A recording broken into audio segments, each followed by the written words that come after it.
Beautiful, Don. Yeah. Man, it's so many, man. It's in my, like 20 years, but I just watch him now. The most recent was when I knew that he was around Doc, and Doc didn't know. Remember, I told y'all that. That was like the most recent, maybe a year or two ago.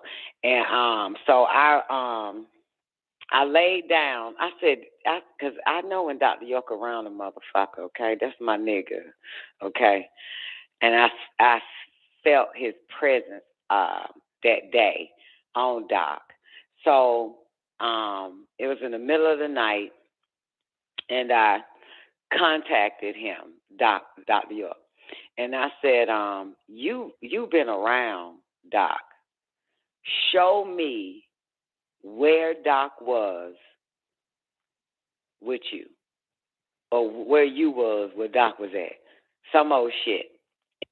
So, Doobie, I laid on my back, closed my eyes, and bam, Doc is walking in a grocery store with a buggy.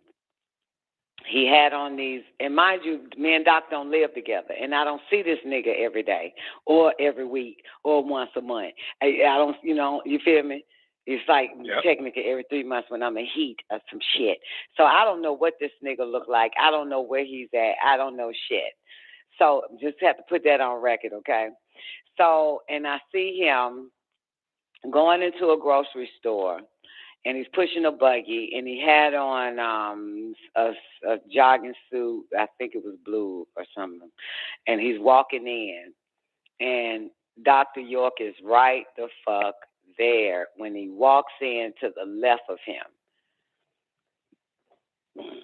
Right there.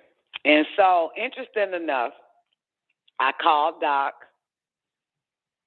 I tell Doc what happened, because I sensed that I said, Doc, was you at a grocery store, blah, blah, blah day? You had on this sweatsuit, this color, and you was pushing a buggy. Now, here's what threw me off about the buggy. Doc ain't no hoe-ass nigga. He don't do buggies. So I actually thought to myself, newbie, when it was revealed to me that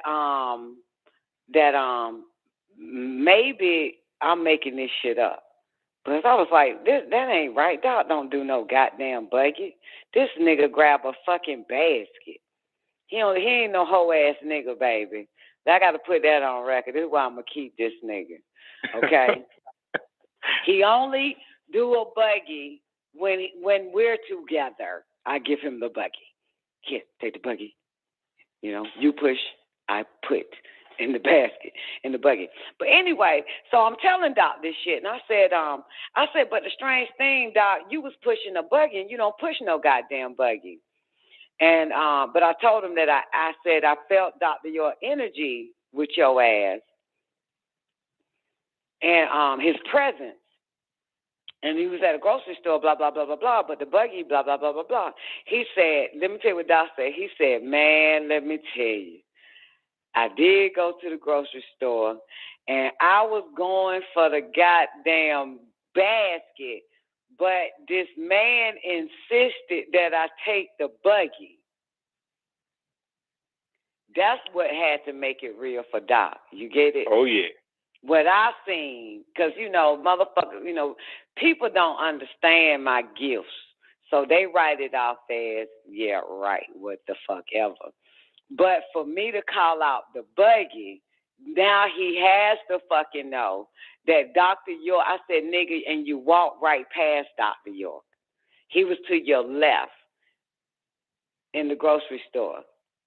When you walked in, he was right there to your fucking left. And he said, that's crazy, because when I walked in with the buggy, I was looking at the damn, what you call that shit, a table in the middle of the grocery store when you first walk in, it was some stuff on the table I was looking at. I said, but he was right there on your left. And then he tell me, yeah. Yeah, baby. That's called, I don't know what that's called, but I closed my eyes. I said, show me. I asked him to show me where Doc was with him. Because I knew it like, and mind you, it wasn't that Doc came over, newbie, where I felt Dr. York energy. It was on the phone. I said, you know what I'm saying? I can see, you know what I'm saying? Even talking on the phone with a motherfucker. And so I ain't say it to Doc, but I was like, to myself, like, Dr. York been around this nigga. So I waited till later on where the whole house was quiet. Probably just me being in the whole house. But and asked him to show me where Doc was, where you was at. Because I know your ass was around the motherfucker. That's what I said. I just closed my eyes and he showed it to me. Showed me him, showed me Doc pushing that goddamn buggy with that ugly sweatsuit on and shit. And I told him about the sweatsuit. He said that was exactly what he had on, too. Had on the sweatsuit, pushing the buggy. It was, I can't remember the city where the grocery store is. But I can't remember the city, but I know it was the Ingalls. I just can't remember because we got one in Greensboro, we got one in Monticello. So I don't know. I think it was the one in Greensboro, that Ingalls that he went to. Yep, showed it to me. That was the most recent newbie. Most recent means maybe 2 years ago. I don't know, or a year ago. Couldn't have been a year ago. I'm in Florida now. So, yeah, it was when I was in Georgia. That's the most recent. I'm one with that nigga, Twain. I am so one with Dr. U. I could tell, honey, I could see it from anywhere, anybody, any place, distant. I could tell if that motherfucker somewhere around some goddamn body, and even they dumb ass don't know, but I could fucking tell. I can fucking tell, baby. I got a fucking radar on that nigga, boo. I can tell. Yep, and he had no choice but to show me. I said, nigga, you better show me where you was at with Doc. I want to see that shit. Okay, I got one more, and then I'm going to let y'all niggas kill yourselves. Sorry, go sleep and shit, whatever fuck you humans do. No. I got one more. Okay, so speaking of Leon, right, this happened in the year this was 2003. Got it? I asked him to come to Key West with me, and so I can take my babies for the first time. We're strictly platonic, by the way. And so on the way back, and I always say this, as much as I talk shit about every nigga in my damn life, from my daddy on down to whoever the fuck, but Leon is the only one, newbie, that knows beyond a shadow of a doubt that me and Dr. York have a strong telepathic connection. You got it? All right. Okay. So he the only one that don't doubt it. He fucking know. So he's driving. I'm in the front seat. All my babies in the back, and we headed back to Georgia. And boom, Dr. York tell me everything. Show me shit. Show me everything. This is 2003 February. And music is playing. He's driving everything. So I say to Leon, I said, Leon, I just talked to Dr. York. Dr. York just came to me. So Leon is driving. He said, really, what'd he say? Right? This shit, wow. And I said, he said that I will have an all eyes on Egypt. He said he's going to give me an all eyes on Egypt and this, that, and the third. And for the record, I'm a mother of 4 newbie, living in the projects, don't even know how my bills are paid, never went to the mailbox to pay a bill, never nothing, okay, never, okay, never paid an electric bill, an insurance on the car, rent, nothing, a telephone bill, internet service, or nothing, you hear me? So I ain't got no money, I ain't got shit, okay? So anyway, and Leon knows it too, by the way, so he says this. So he says, how the hell are you gonna get a all eyes on Egypt? And I said, and they gonna he said, how you gonna get an all eyes on Egypt? You ain't got no goddamn money. I said, that's interesting. I asked him that shit. That's what I said. I said, I asked him that, and he says, don't worry about that. He's gonna supply all of that for me. But Leon, he says that you're gonna drive the U-Haul truck. And he was like, what? Uh-huh. So anyway, that's February of 2003. Ah, shit. By the summer of 2003, Leon and I became a couple. October 31st, 2003, we moved to Macon together. May 2004, Dr. York told me to get rid of the piece of shit ass nigga. So now everybody else in the house. Got it, newbie? Got it. So, I get an all eyes on Egypt, right? Not paying attention to none of this shit.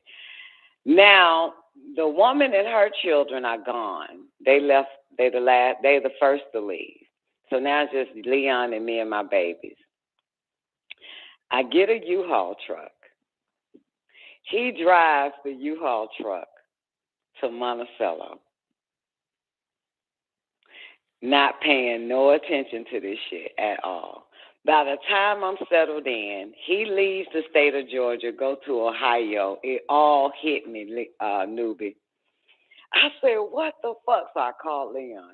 I said, Leon, you remember us leaving Key West, and I told you Dr. York, blah, blah, blah to me. He came to me and told me this, that, and the third, and you're going to drive a U-Haul truck. I'm getting all eyes on Egypt, and you're going to drive a U-Haul truck. He was like, oh, shit. I said, nigga, you drove the U-Haul truck. And didn't even get it. That's crazy. We slow as fuck, but I didn't get it either. This was once he drove the U-Haul truck to Monticello. We moved into the apartment that Dr. York said I was going to get, an apartment on top and a commercial at the bottom. And this, that, and the third. And then he ended up going to Ohio to stay. So this might have been like, let's say about 2-3 months, a month later. It hit me, and then I called him. I said, God damn it, that nigga bad. Dr. York bad, boo. But I called him. I said, didn't I tell you? He said I would get an all eyes on Egypt. Don't worry about it. As far as money and books is concerned, he told me everything. But and then Leon said, let me see. Leon said, he the only. I tell you that nigga no. He no. That he a sorry ass nigga, but that nigga no. That bitch, that nigga be talking to that girl. He know that shit. He knows it. And he went wild over that because that was a year in February, March, April, May, and 3 months later after that. That was a year and 3 months later, and we totally forgot. So he was gone by that time. I remembered, newbie, and I called him and told him that he said I'm getting all eyes on Egypt store, and you were gonna drive the fucking U-Haul. That's what I was moving to Monticello, because I ended up getting the store, and he ended up driving the U-Haul to Monticello. And that's all, and that's wild because that's all Dr. York said that nigga was going to do, drive the U-Haul. Now he couldn't stay. You know what I'm saying? That's all. That's all. That's all. And then he had to go. I ain't seen him since. Yeah. And you were gonna, that was the whole reason why he ended up putting me and him together. You know what I'm saying? Dr. York ended up putting me and Leon together because that had to happen. You know what I'm saying? I've known him, you know what I'm saying, for years, but we had to be like a fucking couple for a few months for, you know what I'm saying, and so he could drive that U-Haul. To All Eyes on Egypt and Monticello, baby. Now, that is not eyes closed, dreaming or nothing. That is me wide the fuck awake, looking at traffic while he's driving. I can hear that nigga all day, every day. That is how strong the connection is. Tell me everything. That's chestnut checkers. Mm-hmm. It's chess, baby. Everything. Shit, wow. And I didn't even pay attention when he called me and asked me to do open up All Eyes on Egypt. I totally forgot about it all. I was just like, are you fucking serious? He was like, yes. I said, no, are you serious? He was like, yes. I said, are you serious for real? You want me to open up a goddamn All Eyes on Egypt? Yes. And then he said, get your daddy. And put your daddy in it. Get your daddy help. It didn't even hit me then. It didn't even hit me.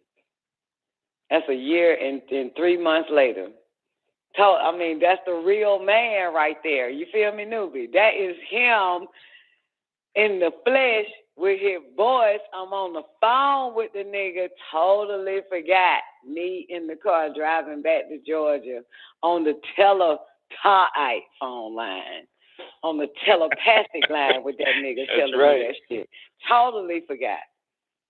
Yup, and it hit me about a month later once I got to Monticello. Like, God damn it. Because it's wild because I would have been like, if he would have said, if I would have remembered and said, yeah, get rid of everybody and open up All Eyes on Egypt.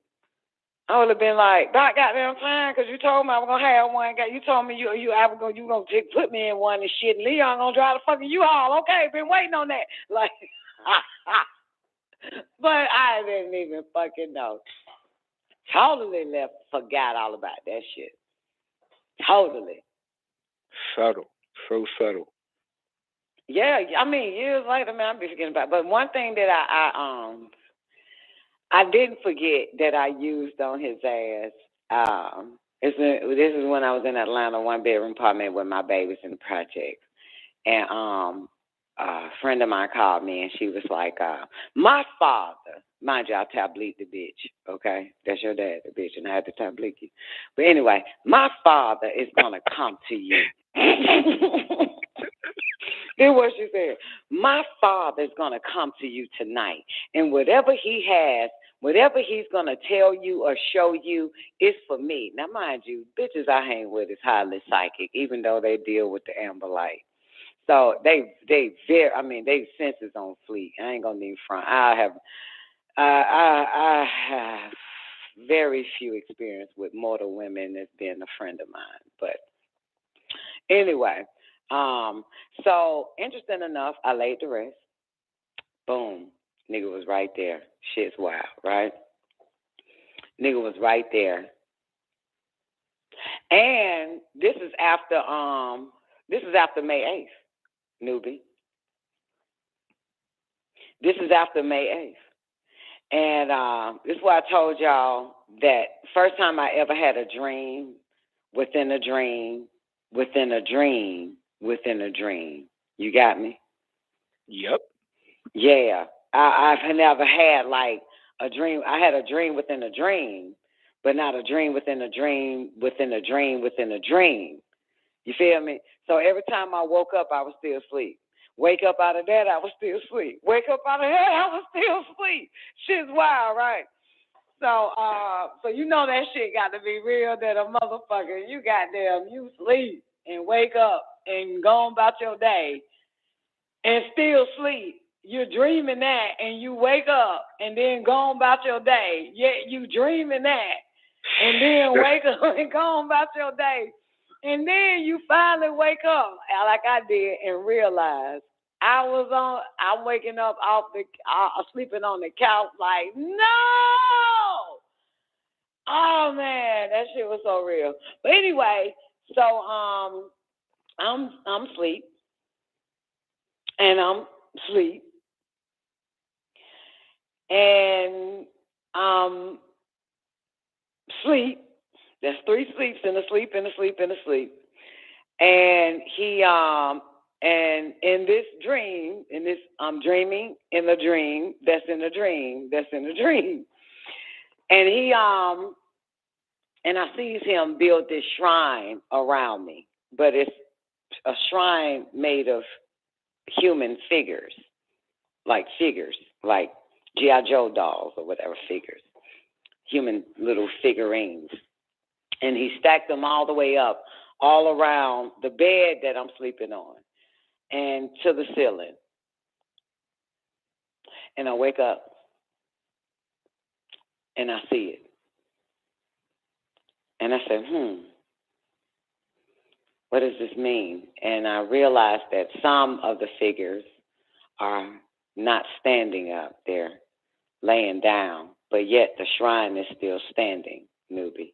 So all the little figures around my whole bed is the shrine is still up. Even if they did fall, the one beneath it and all the way is still holding up the shrine all around, like a huge square cube, like around the bed over me. And from the floor all the way up to the ceiling. And so I say, what is you telling me? Many will fall, but you keep going. That's what I figured. That's what he means, because I noticed that they were falling, but I keep going. Anyway, so I grabbed the bitch that called me into my dream. And I said, girl, I just woke up. This is what he have. And I showed her the shrine. And I said, and what he's saying is, many will fall, but you keep going. She says to me, no, that is not what it says. And she said something like Star Spangled Banner or some old shit. I can't remember. It's not what it meant. And my sister-in-law was also in the vision, and I saw it. And interesting enough, the shrine disappeared, and he left another riddle. He knows I love riddles. I love fucking riddles. So he wrote on a sheet of paper and put it on the bed, newbie. And I was like, oh shit, he left another riddle. So the girl that called me, and my sister-in-law, I pulled her in the dream, and she's like, oh, fuck, he left another riddle. So I read the riddle. The riddle is, what time is it? So I figured that riddle out. Got it? Mind you, woke up, still dreaming, woke up, still dreaming, woke up, still dreaming. So anyway, and by the time I woke up eventually out into this world, I called the girl. And I called her and I told her everything that happened. And she, of course, and I said, it means many will fall, but you keep going. Because I'm still a naive Eve, thinking that this is for her. You got me? Because she said he was going to come to me. And whatever he showed me or tell me is for her. Right? So I'm still naive. And thinking that it was for her, I tell her what it was, and she says the exact shit in the dream, newbie. She said, no, it ain't. It means some old shit to be said to me on the phone. And I said, that's interesting. You said the same shit in the fucking dream. Now, speed it up. That was the year 2002. Well, 2004, I'm on the phone with Dr. York, right? And that nigga says,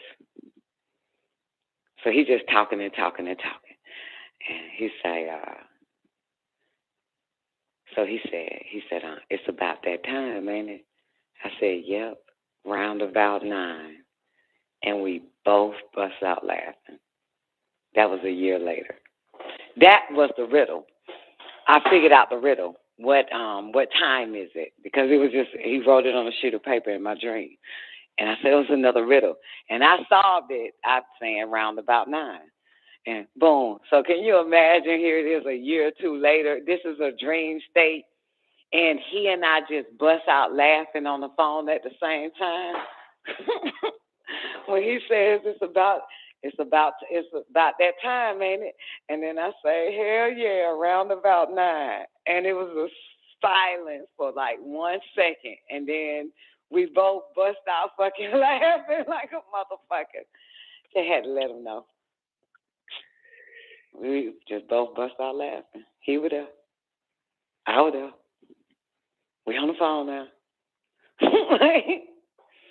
Yep. And there's no severing that connection. Hell no. Mm-mm. And I'm still holding on. That motherfucker bad. Like I said, man, it ain't the books or the goddamn classes. It's just the cherry on top. The cake ingredients, motherfucker. That motherfucker bad. I keep trying to tell you motherfuckers, man, that I have never, ever met a real fucking dream walker, a real killer, telepath, a real fucking, I don't know what to call this motherfucker. I have never met, especially in the form of a fucking man. I ain't even met one in a woman, but in the form of a fucking man like this motherfucker, I have never. And I'm fascinated with a motherfucker like that. Like, that shit there is so fascinating. How can you not be, Don, you know? It's outside of TV, man. This shit real life. Like, I have never, you know what I'm saying? Like, never. Like, this motherfucker be right the fuck there if you know they there. This motherfucker have a whole out conversation with your goddamn ass. Like, I mean, for real, man. And this one time, when we moved in, me and Leon and the girl and her children, this motherfucker, Leon didn't know that I also sick him, boo-boo, sick him. Good God. I sick his ass on niggas. I don't play that shit. I sick them on motherfuckers. Crackers too. I sick them. That is my dog, God, dyslexic. I use that motherfucker to goddamn hunt you in your fucking dreams. You hear me? So Leon was giving me a hard fucking time, and I didn't come all this way from Georgia to Macon, and by the record, it was Dr. York, the one that said, get with this fucking nigga. I don't play that shit. So this motherfucker was giving me a hard time. And so you see that picture on YouTube, newbie, El Kidda. And I still got the picture, by the way. So I looked at that picture. I said, if you don't motherfucking put that nigga straight, motherfucker, because I be damned to go through this shit with some fucking nigga of yours. I don't do niggas. I hate men. You better set this son of a bitch straight. I never forget looking right at that goddamn picture on YouTube. It was on the wall. Because I be damned, I'm not doing that whole ass shit. I'm not in this shit for nan motherfucker. You better get him. So I never forget this shit. I slept on the couch. About 3, 4, 5 in the morning, he came out. Came in the living room and was like, yo, man, you sleep? Man, the master just came to me. I woke up, girl. Felt like I wasn't even asleep. I said, what the fuck happened, bitch? Because that motherfucker you know what happened. That motherfucker said, that nigga said, it was a bunch of brothers, and we were all in line, and he was handing out rings to certain elders and brothers or whatever, just men. And he said and when it came to him, Dr. York said to him, you don't get one, because how you treating her, you ain't getting one. That's what he said happened. And then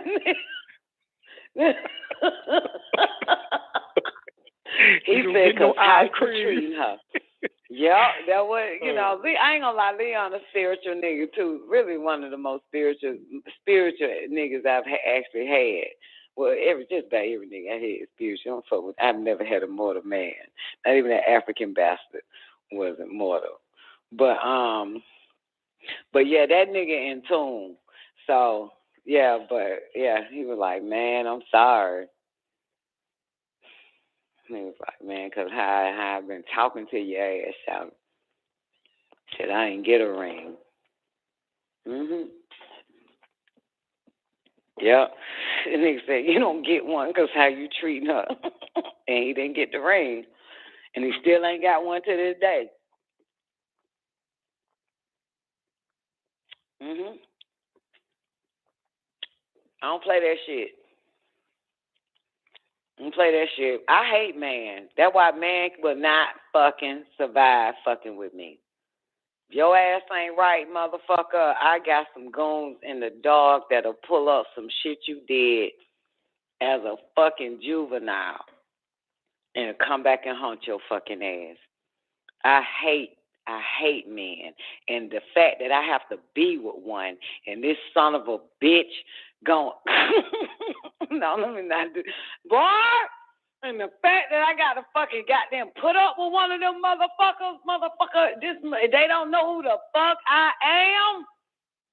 Oh my God. Like, motherfucker, you got to be on your best fucking behavior. You cannot, you are not getting away with a goddamn thing. Nothing. I hate them. From male babies, male infants, male toddlers, male youth, male teens, preteen. I hate them. Motherfucker, so goddamn. All males, all ages, don't fuck, you tread the fuck softly. Don't give me a reason.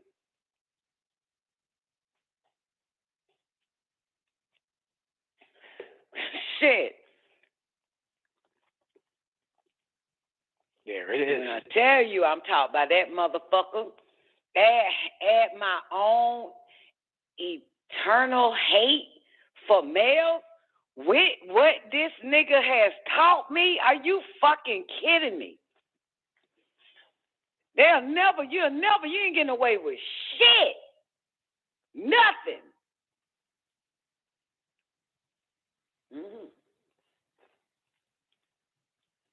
Yep. I feel so good releasing that. Like, be pairing me up with these fucking men. I hate that shit. God damn, I'm serious. I fucking hate being paired with men. I hate that shit. And I tell that motherfucker, you better get that son of a bitch, motherfucker, since you the one that paired me up with these fuck boys. I hate them. Don't. The fuck.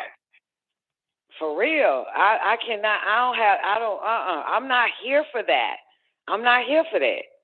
I'm not on this bitch, this fucking planet, this simulation for this goddamn whole ass man shit. That is evident. I'm not here for that. And you gonna pair me up with these fuck ass niggas, man? Are you fucking kidding me? You better fucking set them straight, or I will. Because I hate them. I have no love. They be I'm forgetting. sure he feels the same way, Don. Yeah. Man, these niggas be forgetting, like, you know what I'm saying? They niggas goddamn, you feel me? Like, goddamn, man, y'all goddamn getting beside yourself, ain't you? Like, motherfucker, I ain't no goddamn woman, man. I ain't no daughter. I ain't nobody's mama. I ain't nobody's sister. I ain't nobody fucking friend. I ain't nobody wife. I ain't nobody fuck buddy. Like, I ain't none of that shit. Tread the fuck softly. If I give you some pussy, you still tread softly. If I sleep with you, you tread softly. If I live with you, you tread the fuck softly. I hate you. The fuck? 0 labels. For real. Like, yo, I'm a pure fucking evil. I'm pure evil. Evil is fucking spiritual. Evil ain't physical. Evil is spiritual. All my powers have been fucking evil powers. I ain't did both too good with my fucking powers. That's it. I'm counting that now. I can't count how many times I did evil with my shit, because that's a lot. But I know I done did too good with my power. Everything else been fucking evil. That's the truth. God damn it. And guess what? The too good that I did was for mothers. All the evil that I've done was on males.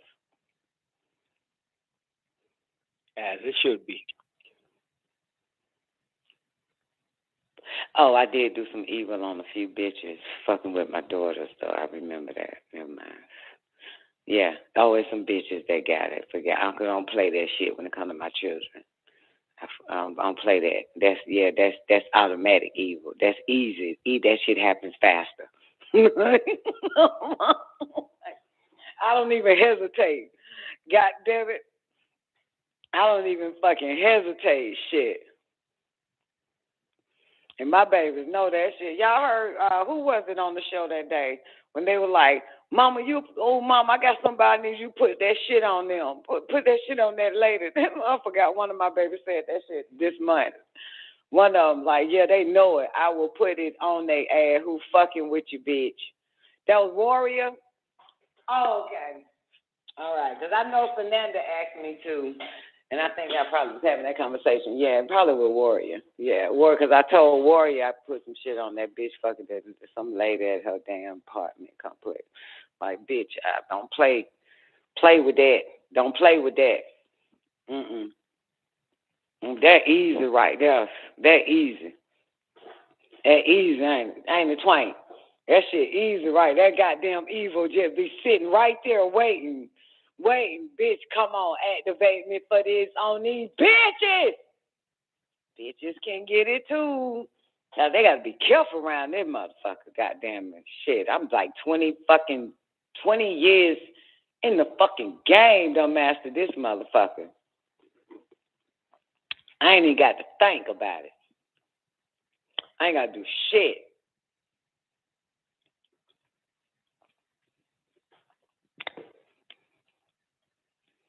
It ain't hard, baby.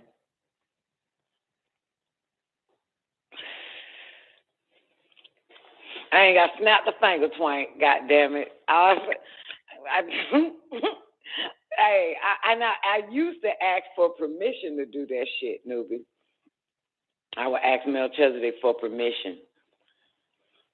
And then one day, I would say, you ain't got to even ask permission, man. You can just goddamn kill them all. I would ask for permission. I would. Yeah, once he showed me how to do that on Seal's ass, I would ask for permission, if I may have y'all permission to fuck these motherfuckers up with my goddamn gift. And one day, I went in the dog, asked, because I had to do it.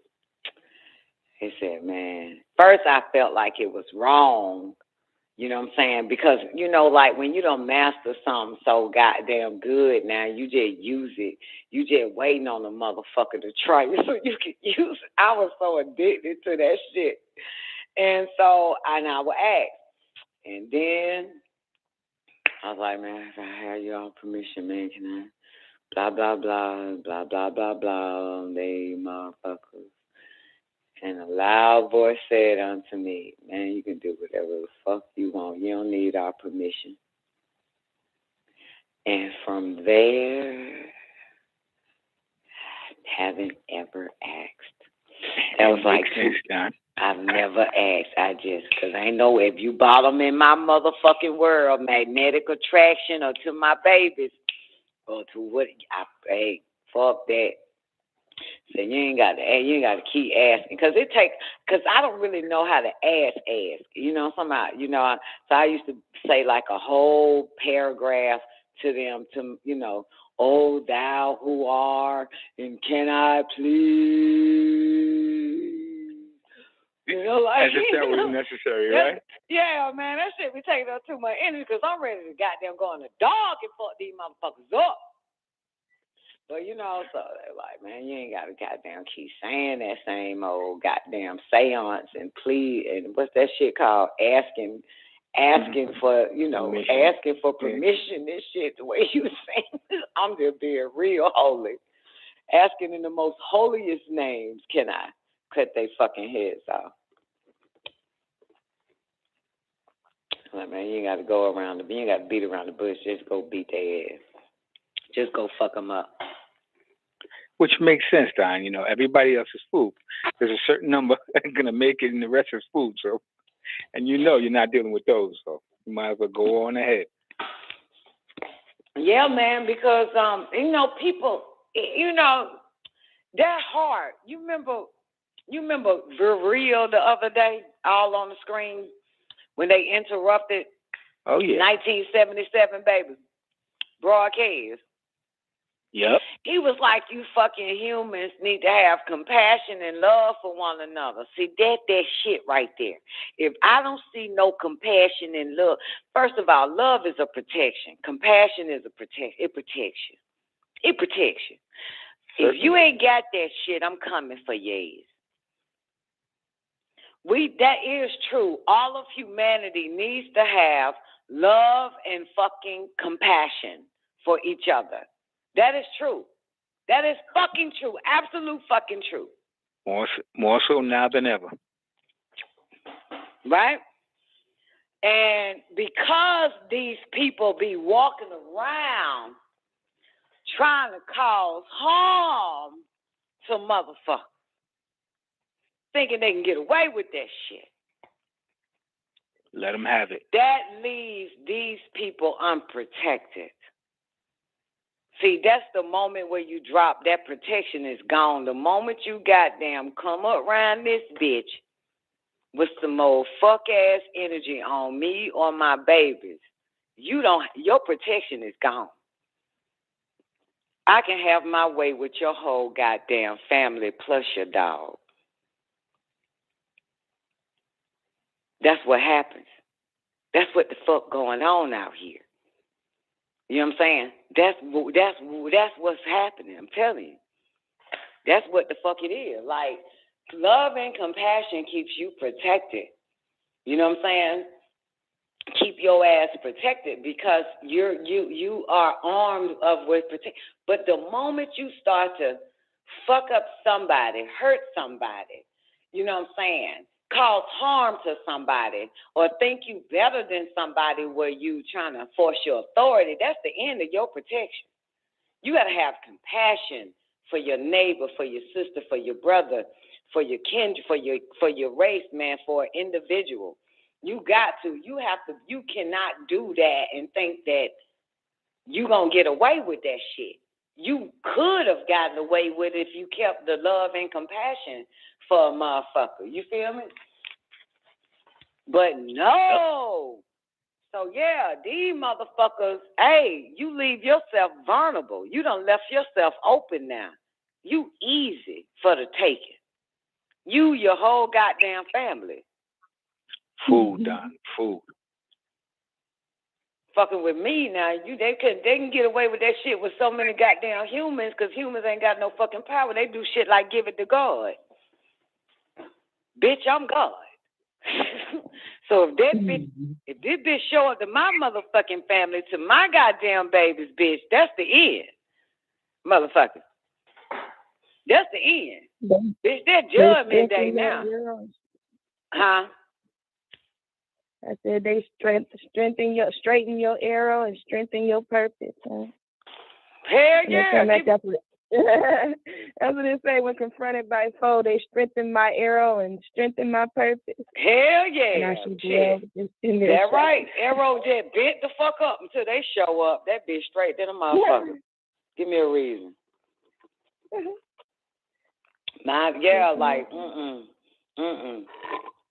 But I really truly felt that message though, and I heard Dr. York say the shit on I don't know what class I played today, but I felt that shit. Man, he said, man, you gotta have love and compassion, man.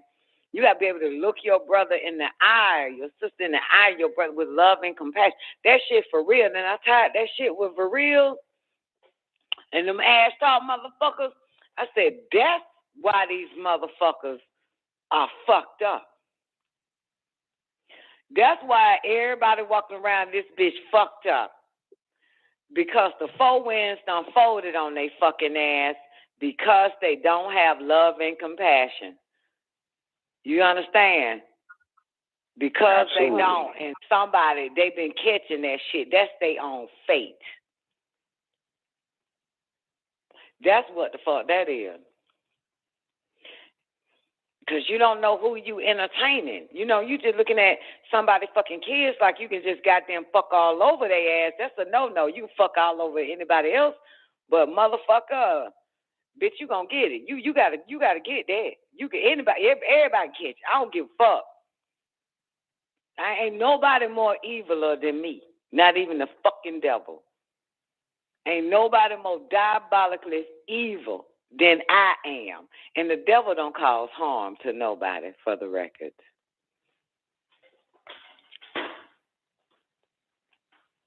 If you study the devil, he just gives them what they want. That's all. God damn it. But motherfucker, it said, what was we reading? Zena, we were reading something. And it said, motherfucker, I hope I was. What was I watching?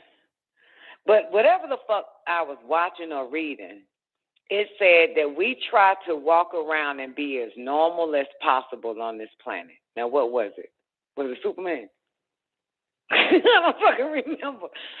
I read captions. I don't really listen to the movie, but I read captions. I don't know if I was reading it from one of Dr. York books or something.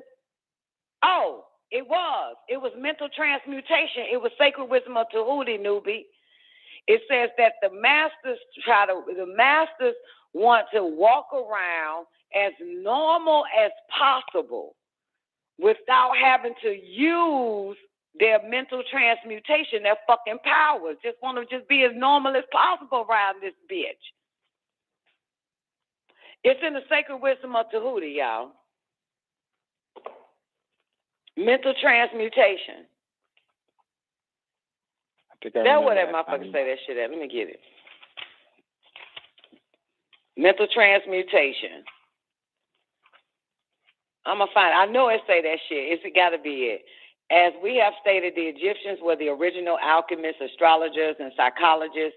Tahuti having been the founder of these schools of thought, it was called Haka.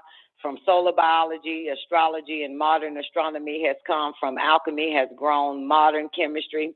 From the mystic Wa priest has grown the modern psychology of the schools. But it must not be supposed that the ancients were ignorant of that which the modern schools supposed to be their exclusive and special property.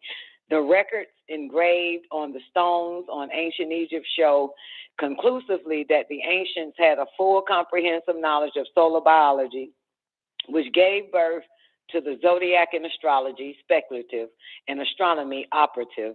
The very building of Pa-Marat, the pyramid, showing the connection between the design and the study of the stars, mainly Septet, Sirius, and Sahu Orion. The Egyptians were master astronomers. They were not ignorant of chemistry. They, in fact, were the mothers and fathers of all learning. The fragments of the ancient writings show that they were the masters of chemical properties of things. In fact, the ancient facts regarding physics are being slowly verified by the latest discoveries, blah, blah, blah. So you have the discoveries mean discovery, blah, blah, blah, blah, blah, blah, blah, blah, blah, blah, blah, blah. Skills in the science of of the working of the mind, particularly in the branches that the modern schools ignore, but which nevertheless are being uncovered. As a matter of fact, it's on the next page. It's on the left side of the page. Transmutation is a term usually employed to designate the ancient art of transmutation of metals, particularly of base metals, into gold. The word transmute means to change from one nature, form, or substance into another, to transform, and accordingly, mental transmutation means the art of changing and transforming mental states, forms, and conditions into others. So you may see that mental transmutation is the art of mental chemistry, if you like the term, a form of practical mysticism. Wait, it's on this side, this page right here. Bam, there it is. I got a photographic memory on the left side of the page. Here's what it say. The partner that the masters exist and have these powers. I'm not going to go to this, but the powers they got. But let me give it to you. As a matter of fact, none but advanced mental alchemists have been able to attain the degree of power necessary to control the grosser physical conditions, such as the control of the elements of nature that would make them a god or supreme being, the production or cessation of tempests, the production and sensation of earthquakes, rain, hail, and other great physical phenomena. These beings were gods, but that such mortals have existed and do exist today is a matter of earnest facts to all advanced occultists of all schools, which all came from Egypt. The masters exist and have these powers. The best teachers assure their students, having had experiences which justify them in such realities and statements.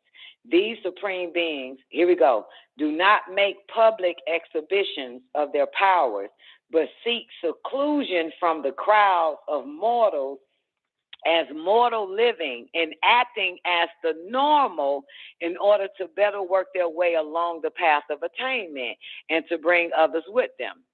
That's what it say. I can finish up the paragraph. We mentioned their existence at this point merely to call your attention to the fact that their power is entirely mental and operates along the lines of the higher mental transmutation under the Egyptian doctrine of mentalism. The universe is mental, mental is in the all, blah, blah, blah. That's it. It was that. Yeah, the supreme beings do not make public exhibitions of their powers, but seek seclusion from the crowds of mortals as mortal living and acting as the normal. That's it. Nerve, just want to act normal as motherfucking possible around this bitch. That's it. They want to be normal around. God damn.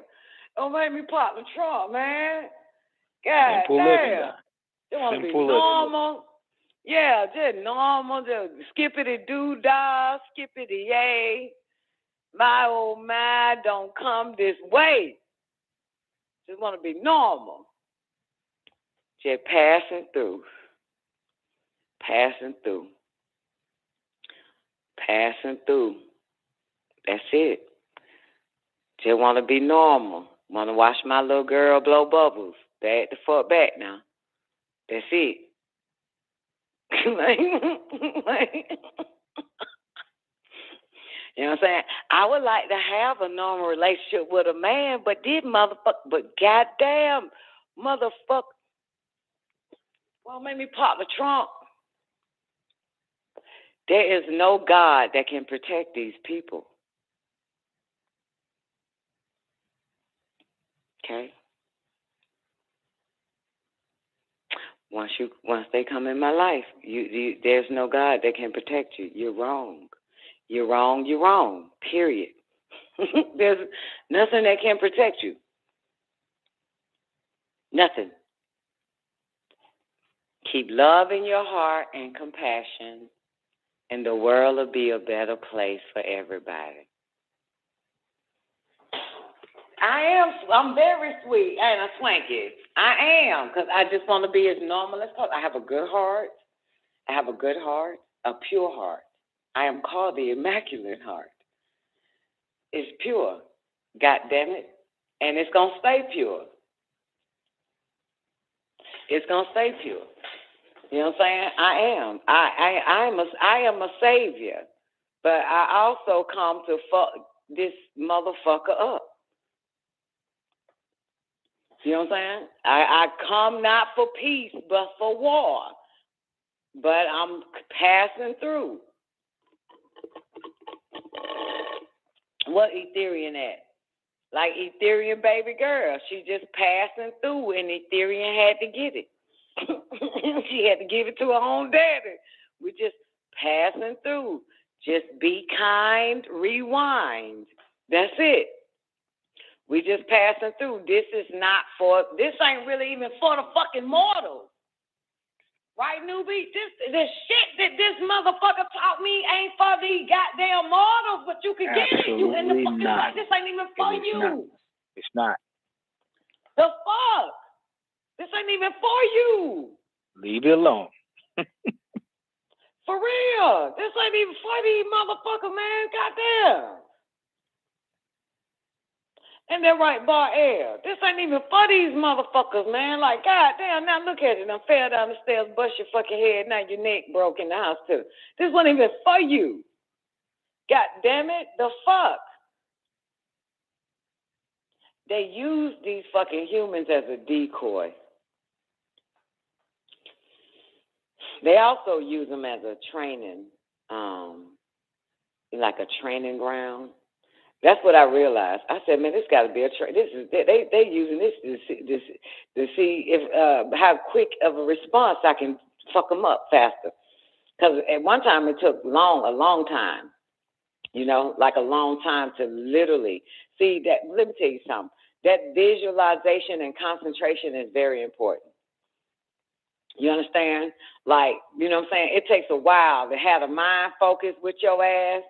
Going in the dark, no hands, no candles, no music, no goddamn sage, none of that bullshit, no Dragon Ball, no apartment, just your motherfucking self. Just yourself. Nothing else. Just you. Just you. It shit would take me a long time to really, but because I like to paint the perfect picture, the fuck they like. I mean, I'm so good with the detail, down to the detail, girl. I'm to the detail, okay? Detail.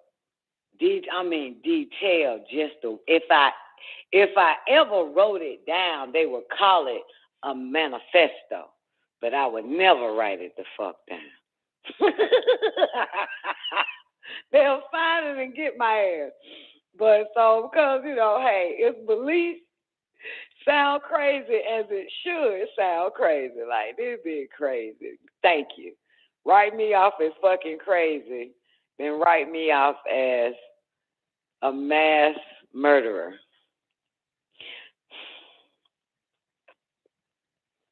Yeah. I would be in fucking prison. They couldn't even imprison me, baby. You hear me? Even they lock my ass up, motherfucker, I can burn down the prison instantly being inside that bitch. It's shocking that you say that because I'm thinking about it now, right? And that just goes to show how people are so unwise. You take a person like Mizzy and you put him in a prison. Do you know what that's like? He told me one day, Newbie, on the phone, that was the best thing that ever happened to him. That's what I'm trying to say. That's the worst thing you can possibly do to that man. Is put him in a place like that. That is the best shit for him, worst shit for whoever the fuck. He said, I got him on tape saying that shit too. That nigga said it was the best shit that ever happened. He said he used it as past tense. He said it felt good being locked down. He said, man, I had so much shit that I finally was able to accomplish all types of shit that nigga told me. Said that was the best. That's like winning the lottery. Yeah. That's crazy. I'm going to tell you something. Speaking of that, right? Anybody seen Old Boy? Ethereum? Probably your ass. Anybody watch Old Boy? That is one of the most sickest fucking movies that I fucking saw. But, Old Boy, that's one word, Old Boy. Samuel L. Jackson in it. The nigga that played Thanos and the bitch played WandaVision is in that motherfucker, okay? I watched it a couple of days ago. About 6 in the fucking morning, by the way, that I watched it. And I'm like, man, what the fuck? Make a long story short, this is the point I'm telling you, newbie. This nigga got kidnapped. He was a piece of shit. Low-life ass piece of shit. Drunk ass motherfucker. He wanted some more liquor. His friend wouldn't open the bar up so he can drink. So he ended up getting kidnapped. He in this room. Only thing in the room is a fucking television. No goddamn windows, no nothing. He's fed the same food every fucking day for 20 fucking years. He was locked in this fucking room, right? Watching television, and in the beginning, he was going deranged. He was looking like he appeared to go crazy. He got so fucking used to it that all his power was born, his strength and all that type of shit, everything. His senses heightened than a motherfucker. They released the nigga. This motherfucker kick ass so goddamn hard. This shit was good. It was fucking good. But it's a sick fucking movie. I'm not going to tell y'all the shit. You know. But that's the point. That this motherfucker start exercising, start figuring out shit, man. That motherfucker there. His mind got even better. They would give him liquor so he could stay drunk. And he would drink the liquor. Eventually, he started pouring the liquor down the toilet and shit. So he kicked the alcoholism. He kicked all that shit and got out. He was released 20 years later and kicked fucking ass shouting. Now, here's the wild shit about it. I'm not going to tell you what happened in it, but I think I saw that one, Don. Something traumatic. I saw it. Yeah, that's Thanos. That's the guy that plays Thanos and Wanda in the bitch, and he was fucking Wanda and shit like that. And Samuel Jackson in it. Something very bad happened to the nigga damn near at the end. He wanted to fucking die. Oh, I remember it. Now I remember it. Instead of him dying, he went right back to Samuel Jackson so he can be locked back up into that fucking room he was in for 20 years. Okay. Yeah, I remember that movie. That's a sick movie, yeah. I saw that shit the other night, man. Ah! Oh, disgusting. Damn, finish my smoothie. Yeah. Yeah, that was a sick movie. Hmm. So that was Yeah. Interesting enough, Samuel L. Jackson had a movie similar to the sick part, newbie. I just can't never think of the movie. He was a low-life ass man. Met this woman, end up in a relationship with her, fucking the shit out of her, and come to find out that's his daughter. Similar to goddamn Old Boy. Yeah, man, that's why I posted that shit, Twank Star, on Facebook. I said, man the fuck anything. Even knowing or not knowing, he'll fuck his son or his daughter and his daughter. Because man don't know. That's why he fucks anything. That's what made me goddamn post that shit. Man will fuck anything. He'll fuck his son or his daughter, either knowing or not knowing. Because man fucks anything. Wouldn't even fucking know, because he fucks anything. And we know there's man that knows what he fucking. And there's man that doesn't know what he's fucking. That's where I get that shit from. Old boy newbie, like, what the fuck is this shit?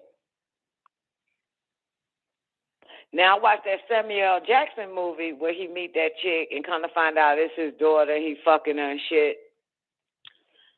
But when I watched Old Boy, because the father, remember newbie? The father in Old Boy, me sick at the end. Not only he was fucking the wife, he was fucking his daughter, and he was fucking his son. And then he flipped the shit on Thanos and had Thanos fucking his daughter. He had no idea. And that's Wonder. Crazy. And that's when it hit me. I said, man, the fuck, whether knowingly it's his son or his daughter or not knowing, he'll fuck anything. That was knowing his form of affection, Don. That was his form of affection for his family. That shit there. Sick. Yep. And that motherfucker, that nigga twisted that shit right on Thanos to fuck his daughter. He didn't even know. But hey, that's why I say he not knowing and not knowing, he'll still fuck anything. He don't know if he fucking his son or his daughter with his gay ass, heterosexual ass. No matter what, he don't know what the fuck he fucking. All he know, he'll fuck anything, whether he knows or not know. Yep. That's what I got from the whole movie and from the whole world, from beginning. Even in Genesis, Adam is fucking his daughter Eve. Yup. Yes. This motherfucker, that white man wrote it in there, didn't he? Sure did. Made his daughter his wife. Yo. Plain Now and they obvious. do that shit. That shit. I'm No telling you, man. What the fuck? How can people prescribe to that shit? You can't doubt it. It's right there in the book. Yep. And David was in love with his son, King David. Y'all little Psalms and Kings 1 and 2 and shit. Yep. That's that shit right there. David and Jonathan, J1. It was David in love with Jonathan. And you know what's interesting about that? Bronner Brothers, right? The wife and her son came to the store one day, and they wanted to purchase some books, right? The son, got sugar in his tank. And he wanted the Zabor, the Book of Psalms from Dr. York. And I gave him the Book of Psalms. He opened it up, and he sees Jonathan's picture in the book, newbie. You got it? Got it, Don. And what he says is, now that's interesting how Dr. Malachi Z. York made Jonathan's portrait in this book, the picture of Jonathan. That's real interesting. He made him faggot-like. If you remember, go pull up, if you got the boy, look at the picture of Jonathan, David's son. And then he said, this is Bronner Brothers' son now. The mom was sitting right there. They came to my store, but I wasn't there, and they came back. But he noticed it because really, this is interesting because the majority of the world have no clue about David. You get me? They could be Christians out, but they have no clue. But the homos know. The homos know. And he pointed that shit out, how Dr. York made Jonathan feminine in the book. That's what he pointed out. He said that's interesting how he made Jonathan look like that in the book because David David loved his son and wanted, sexual intercourse with his son. Shit like that. That's what he said. That's what Brother Brother's son said to me when he opened up the Zabor. Yeah, he thought that was very, I don't think he used the word interesting. I think he basically was like, might have been maybe shocked. You know what I'm saying? That this nigga, Dr. York, portrayed Jonathan as it is said in the King James version about that motherfucker being a sissy, sissified, the only sissy in the goddamn Bible, in a sense. Why would he hide the truth, Don? Yeah, but that's what I'm saying. Like the Browner Brothers son, he was impressed. Basically, he was impressed that the portrayal, that the portrait of Jonathan was right and exact. That's what I'm trying to say. And if you open up the book in the Zabor, it's better if you see it in the Zabor, if I'm not mistaken. But I don't think it's in the tablets, is it? But I know in the Zabor that you will see he's wearing a little bit of lipstick, newbie, his portrait. Yeah, you can see his lips are colored a little bit. Yeah. Mm.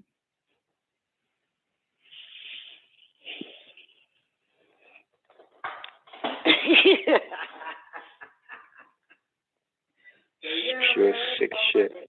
And he bought, I know he bought the Zabor and the Holy Tablets. Yeah. And reason why he were interested in the Holy Tablets because of all the different formulas in the Holy Tablets, and they do hair care product, the Browner Brothers. And he had his own hair care product he was working on. I think it was called Mother Nature or something. Yeah. And so a lot of the chemicals, ingredients, all types of shit, and probably for some spiritual awakening or higher senses or whatever, But he damn sure wanted the Zabor, and he got the Holy Tablet. I think he got the Injil too, if I'm not mistaken. I think he got, Holy Tablets, Injil, Zabor. But yeah. Anyway, that's it. How did I bring that? What made me talk about goddamn David and Solomon? Jonathan. Oh, I don't even know how that happened. Because Old Boy, the movie Old Boy, he was having sex with his son too.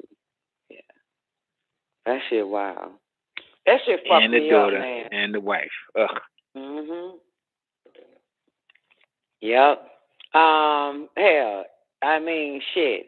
DeBar's daddy, the DeBar's daddy were doing that shit too. Every last one of his sons. Yeah, I believe that because they're all feminine. Yeah, J1. They the wife. The wife knew. They all knew, right, newbie and Old Boy. That's how he expressed his affection for them.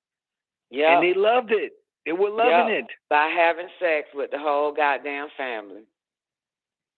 And the Thanos guy fucked it up for them. Yeah, by exposing that. Yeah, that shit wild. Yeah, but the funny part about that, Don, is that he exposed it thinking that it was abuse. No,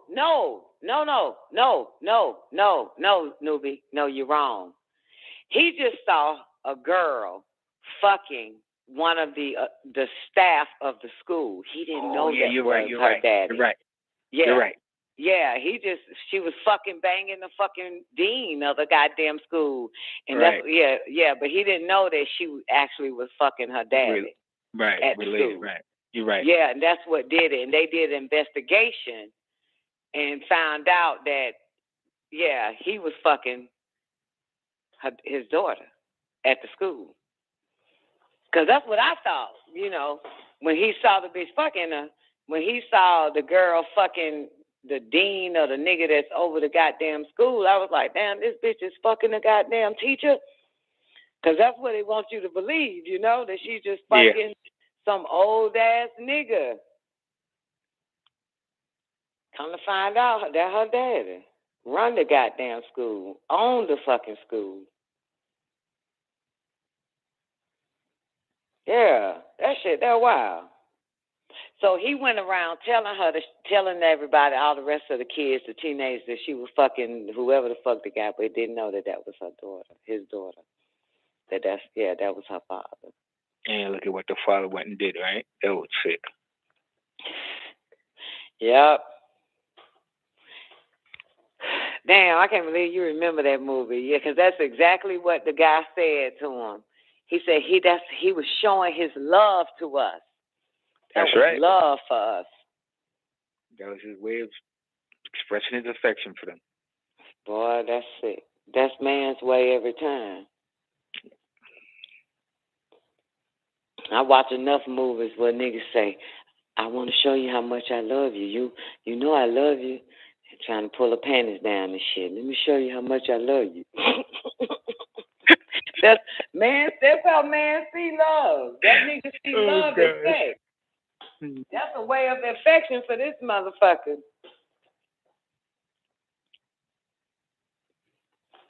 I just want to put on record, nigga ain't never got me with that LOVE word. Like I dropped my draw, nigga, you can hate me and I still give you some. You ain't got to ever, you know I love you. You know I love you. Come on, lay with me. Nah, that's genuine, dog. That's genuine. Nigga ain't got motherfucking nigga. No, boy, the devil don't speak through no nigga. Nigga speak without the devil. Because the devil know that shit ain't gonna work. That love shit. I don't give a fuck if nigga love me or not. Motherfucker, if I want to fuck, you gonna get some. You gonna get these. Period. You can't use that shit on me, motherfucker. Right? Well, he said he loved me, so he want to show me his love, so I gave him some. Like, I ain't never fell for that bullshit. That's like, motherfucker, nigga ain't got to ever say no shit like that. Like, okay, come on and get it. No, I want to see your love. Like, fuck out of here. I ain't never been, hey. I'm a naive to everything outside of sex. But sex, motherfucker, ain't no love, ain't none of that shit. Ain't none of that is real. That's love right. is Love not is real. love and sex is sex. Yeah, exactly. that's not real. Love and sex is not that. No. That's not real. That is not real. No, that absolutely. That's straight sex. That's straight fucking fluids and shit. That is not LOVE. That's fucking. That's all that is. That's straight fucking. And even when somebody say, I love chocolate cake, that is not love, bitch. That is eating. That's straight eating. That's lust, Don. That's straight lust. Eating. That's eating. That's eating. Ain't no, that chocolate cake don't love you, bitch. That nothing is love, man. Love is hands off. Like love is not taking something in. It's pure. And calling it pure. love, whether taking it in your mouth, in your ass, in your pussy, in your ear. That is not fucking love. It's the dopamine in the brain telling you that you like something. Still ain't love. Love is touchless. Love is touchless. It doesn't deal with your lower senses. It's unconditional. Yeah, it doesn't. I don't know about unconditional. I don't believe in that. But I just know it don't touch your lower senses. Divine love has nothing to do with your see, hear, taste, touch, smell, and feel shit. But I don't know about unconditional. Love is unconditional. Who the fuck told you that shit? True love, at least. There ain't no such thing. Oh, now got to be true love. You had to add true in front of love. Now that makes yeah, it's love of self, Don. No, the fuck, Love of self. man. Oh, now it's love of self. Get the fuck out of here. That's the only unconditional love there can be. That's not true. There's no such thing as unconditional. All right, so elaborate, Don. I'm just saying there's no such thing as unconditional. Love is. That's it. Nothing else. Yeah. Nothing else. It's not conditioned or unconditional. Love just is. Period. Hua. Love is love. That's it. And ain't nobody reached that motherfucker yet. You know what I'm saying? Elaborate. So many people use your name in vain. You gotta go pull up the lyrics. Music Soul Child? Yeah, I remember. I said pull up the lyrics.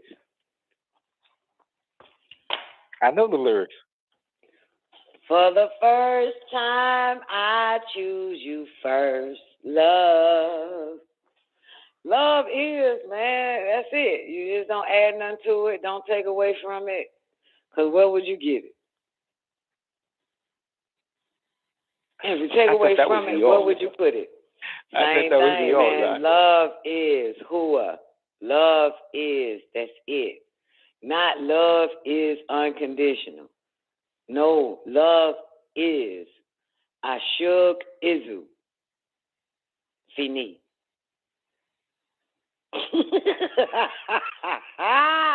Is that it? Just break out in another language. Love is, man. Hua. Hua. Hua, honey. I'm talking about Hua. In the name of Hua. J1. In the name of Hua. I'm talking about Hua. I don't know shit about no goddamn Hua. I can't confirm that shit. Just bitch bye with that Hua shit. The fuck? Bitch, you ain't goddamn talking about no goddamn Hua, bitch. You ain't got to share Hua. Hua is you, is there goddamn Hua is, bitch. Ain't the fuck. The fuck. But if somebody love me, bitch, that for me. Hua for every goddamn body, bitch. Get you some Hua. The fuck? Leave this physical love shit for each and every person that want to give it to another motherfucker. That ain't got nothing to do with you, bitch. The fuck? Divine love, baby. Hua. Hua. The bicycle. And the bicycle in the, what's the name, Zena? You see that crown? That bicycle inside of the crown? Yeah. And that diamond? That is the universal language for love. It's spelled in every language. Looking like the bicycle in the middle of the, yeah. Mm-hmm. Yeah. Yep, every language. Every language. Go pull up every language, the word for love, you will be able to see it in that bicycle thing. Yep. You got to blow it up, though, so you can see it. Yeah. Hua. Hua.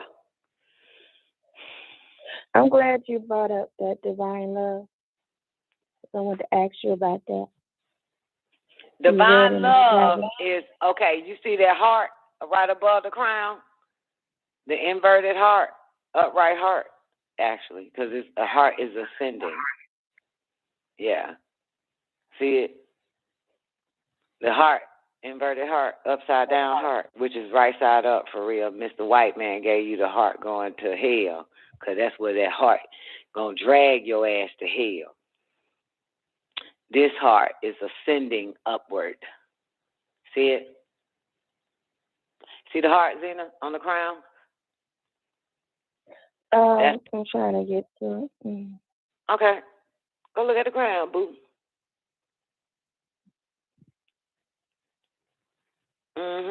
You see it? I see it. Right. Okay, yeah. That's the way it goes. My question was going to be, I always wondered about that felt within a love or divine love, because I'm like, dang, that has to be, that's emotions. That's either a physical feeling or an emotional feeling, like you feel it. And I never could understand that because I thought it was like on a whole different plane or whatever. But when this is at the beginning of creation. But anyways, they mention it again in this tablet.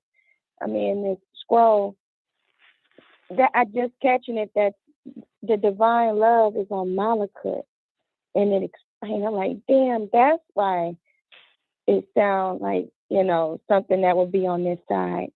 And I didn't know that the divine love was in Malachut. Felt with the love of divine love, that's Malachut. A divine love that was felt. A divine love that was unknown but known but felt by the disagreeable. Yeah, that part. Right. Yeah, and I'm like, how is that on Malachut? That's in Malachut. Now it makes sense to me. That part. Yeah, you can feel it. Even in love, it is love that loves through us. Even in loving. Now, my other question on that would be, where on the, like that chart where we have Lahut and we have divine reality and divine something, I can't remember. Where would divine love? Now, I know it's on Malachut, but would it be on the fourth plane? What plane would that be on? It's probably right. It's probably at the top, maybe. If it's all on Malachut, then that's the mental realm anyway. You know what I'm saying? It's mental. Love is mental. Love is not physical. It's mental.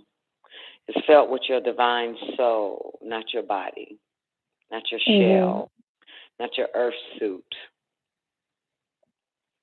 But it just reminded me of feelings, where feelings were manifested and caused a whole lot of emotion and stuff. I'm like, how is that in Lahut?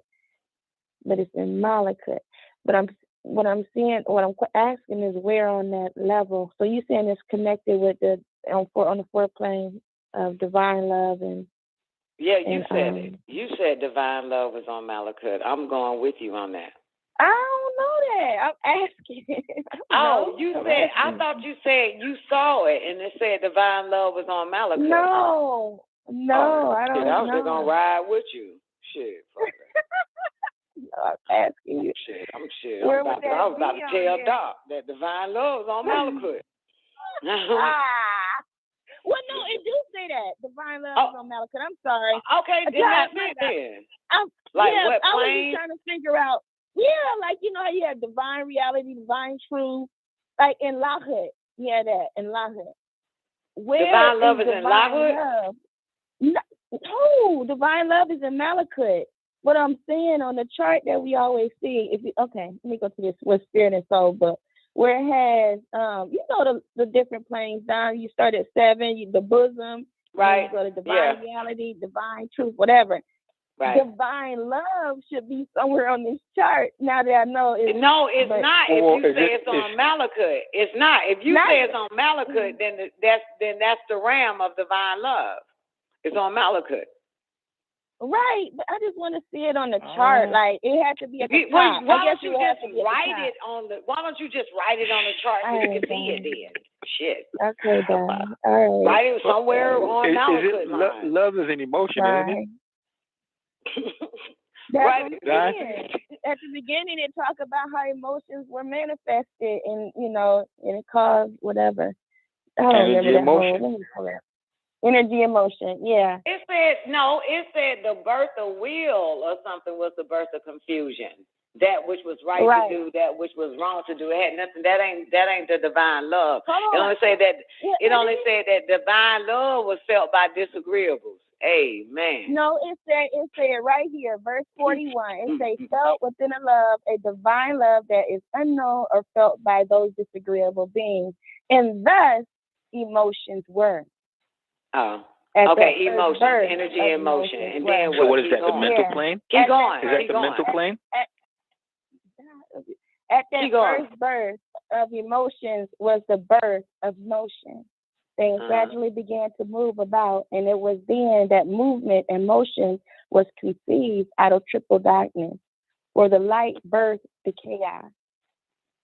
Thus, the motion to create did manifest in existence, and all that exists within the all. That's why I understand that this is up the other side. This is in Malachut right here.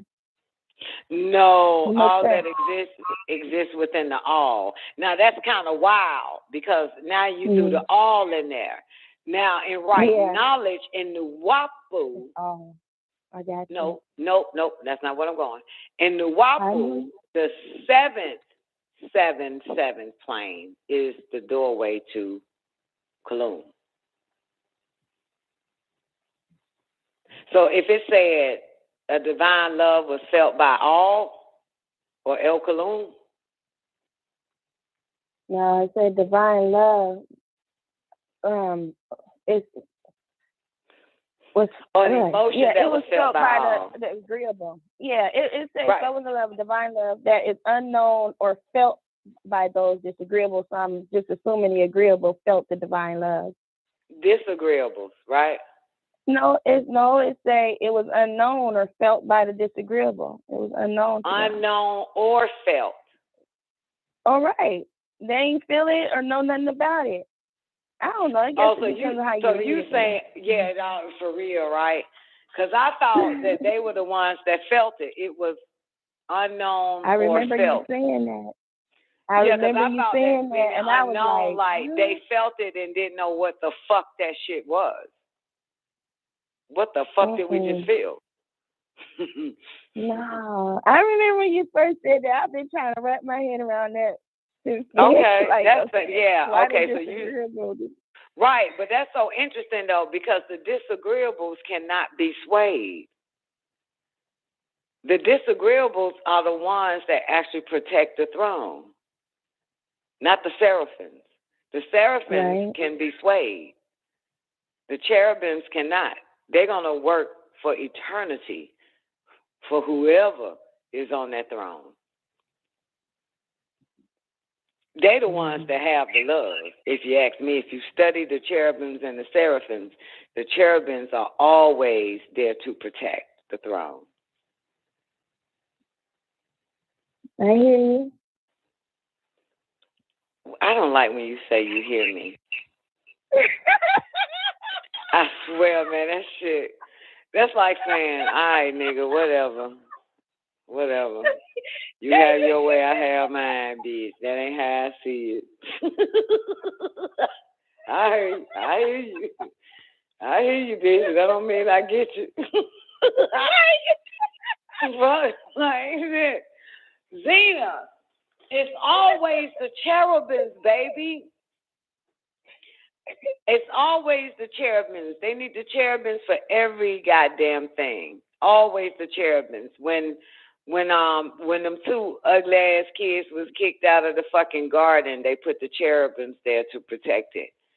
The cherubims are surround the throne of the Most High to protect it. Yes, the cherubims are always the gatekeepers. They are the most trusted ones. It's the seraphims that always get their ass beat. They got to get punished for shit because they so agreeable. You cannot sway a disagreeable. Their situation is firm. It stands right there. Their foundation is stronger than a seraphat. Okay? That's why they always use the cherubims for protection. They always use the seraphims, the cherubims. The cherubims protect the throne. They put the cherubims and the enclosed garden above and below to protect the enclosed garden after that, so no one would be allowed in. Rude one is an agreeable Sarafat Anunnaki. That motherfucker got caught slipping.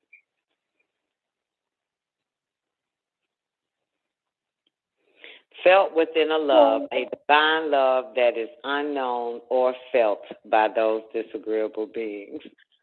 Right. They have a love on page 56. Love. Where? In A.M.O.M. or Holy Tablets? Holy Tablets. Where it say? It says, Lo, my child, true religion consists of more than ritualistic observances, fasts, and pilgrimages, but in loving, cosmic love, all embracing and all inclusive, is the presence of pure love, all distinctions and differences, as well as all hatred, racism, jealousy, egoism are dispelled, just as dirtiness is dispelled by the cleanliness. There is no knowledge higher than love. There is no treasure higher than love, because love is truth. Love is Elo, the Most High.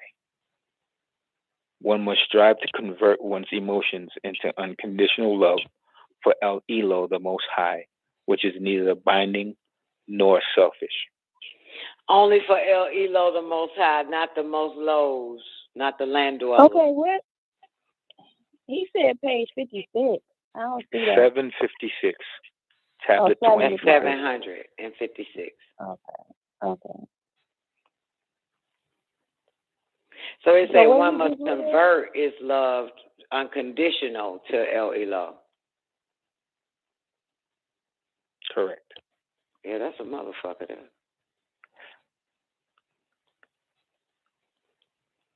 It said convert or transvert. One must strive to convert one's emotions into unconditional love for Elo, the Most High,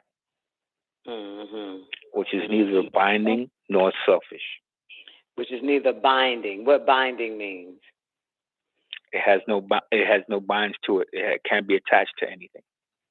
No, is it saying your love for Elo is neither binding nor selfish? It's saying the person that converts the love. No. It's unconditional love. So unconditional love is neither binding nor selfish.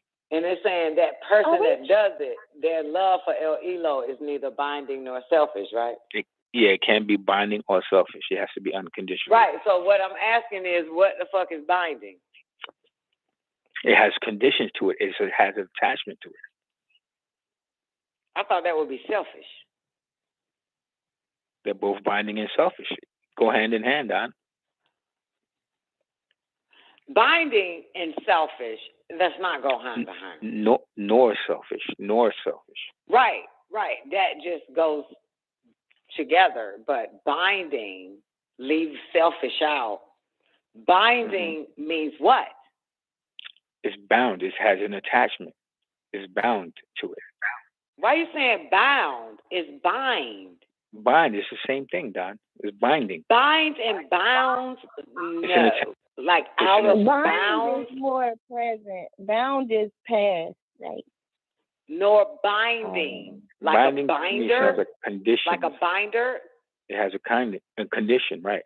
Is it like a binder? Yes, binding. Is it a binder? Okay, I got a question. It's an attachment. I don't think binding is an attachment. A condition with an attachment, yes. Binding. I don't fucking get the shit then.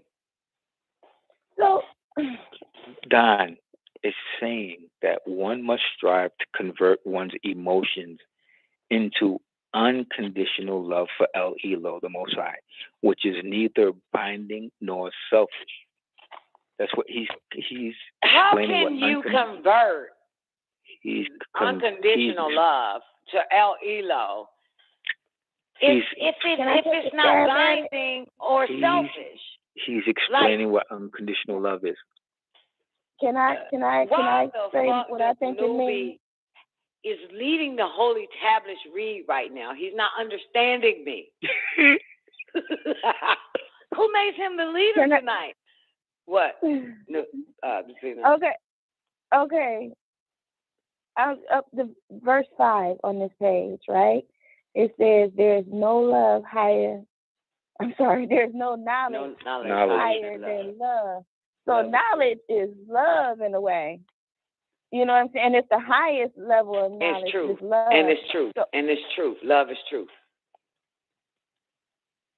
Yeah, it's true. Yeah, there's no treasure. Okay, let me get to that name line. I ain't see that.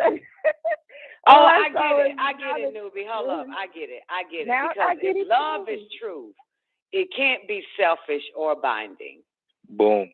Because it's knowledge. I Knowledge helped you. selfish I and helped knowledge. you with that. See how you don't help me, newbie? See how you don't help me, boo? See how you suck, boo boo? See how I help myself? Man, Did you see how I did help myself? It's what you call self-learn. I can't with you, Dan. I can't. The self-talk right here. Because you wasn't helping. You just kept repeating the shit. But it makes sense because if it's the truth, you're not selfish. That's right. Absolutely. If it's the fucking truth, like, hello, you want everybody to get a hold to it. So you can't be selfish. Unconditional. Convert. Did it say convert or transvert? Convert. Emotions. Ain't no such thing as transvert. That would be changing. But that's the same difference then. Correct. Okay. Zena, what you got? So my other question would be, since that's clear on that, so felt within a love, a divine love, that's a divine knowledge. Are you telling me that only the She don't switch love to, there is no knowledge greater than or higher than love. So you can know everything and not know a goddamn thing if you haven't reached LOVE, Hua. So you don't know nothing, Jack. That's what it's saying. Okay. Yeah. Because knowledge is to know. So if you don't know Hua, you know nothing, Jack. Jive, turkey. Yeah. So whatever you think you know, you don't know nothing. Yeah, there's no knowledge higher than love. And love is truth. Because you can know a whole bunch of shit and it could be lies. Right? So, right. Okay. So going back to that verse then, because you say it's the disagreeables that felt that divine love, that means they know a higher divine love higher than the agreeables. The agreeables don't even have that.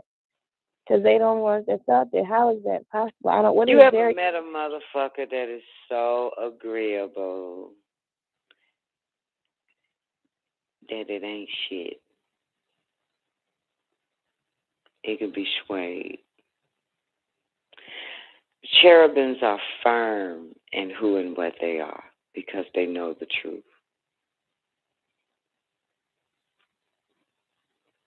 Better than the agreeable, huh?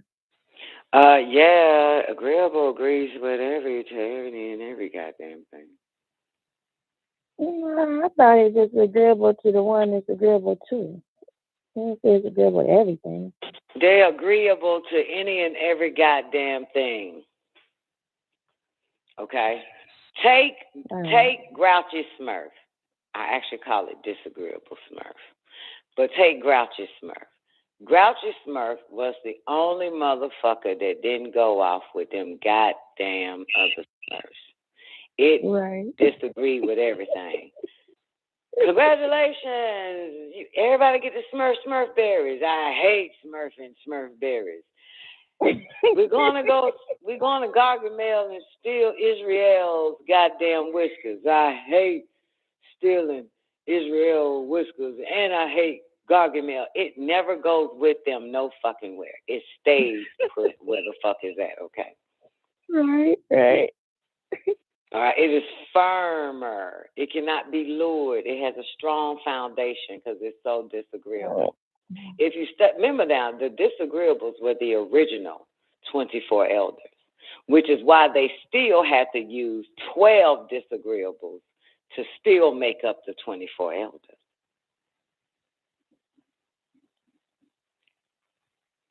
If all the 24 elders were agreeable, there would be no 24 elders. They're also called the dissatisfied ones. Maybe I'm just like my mother. She's never satisfied. Why do we scream at each other? This is what it sounds like when the doves cry.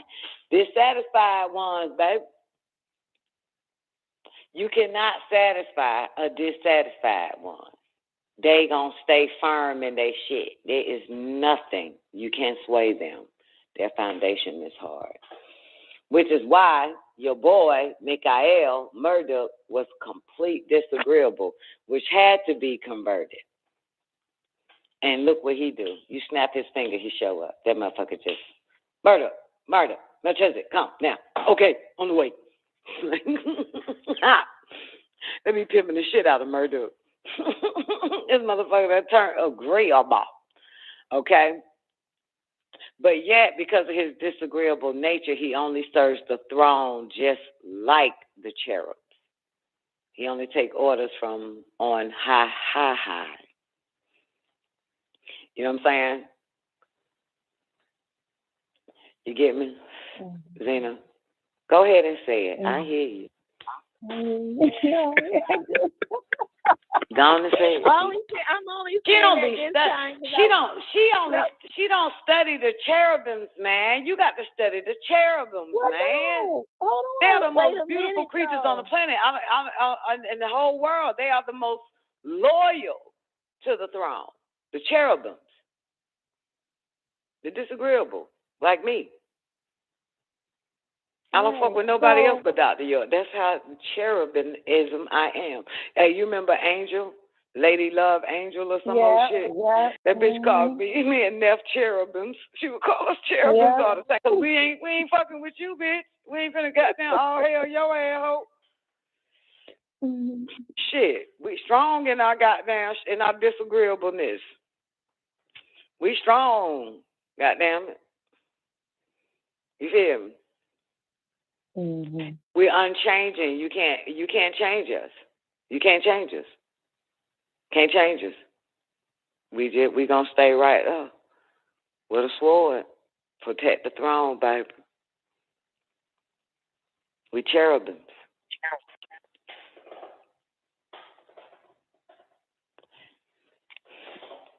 So that's why they call on us, man. You feel me? That's why that nigga said, when I'm finished with you, you gonna be able to bust everybody upside the head. Hell yeah, bitch. I'm like a goddamn Melchizedekian warrior waiting for a fight. The fuck? I got more questions on top of that. Okay. I'm about to really. I want to understand this.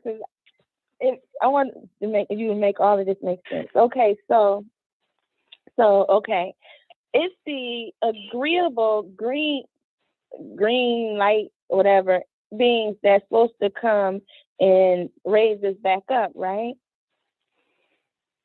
So we can make our way back to the star and all that. It's not the disagreeable, it's the agreeable, right?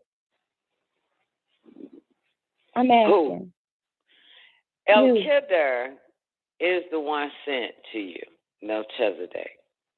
He is of the green light. However, his true light is indigo. He's the one that is assigned to some of us.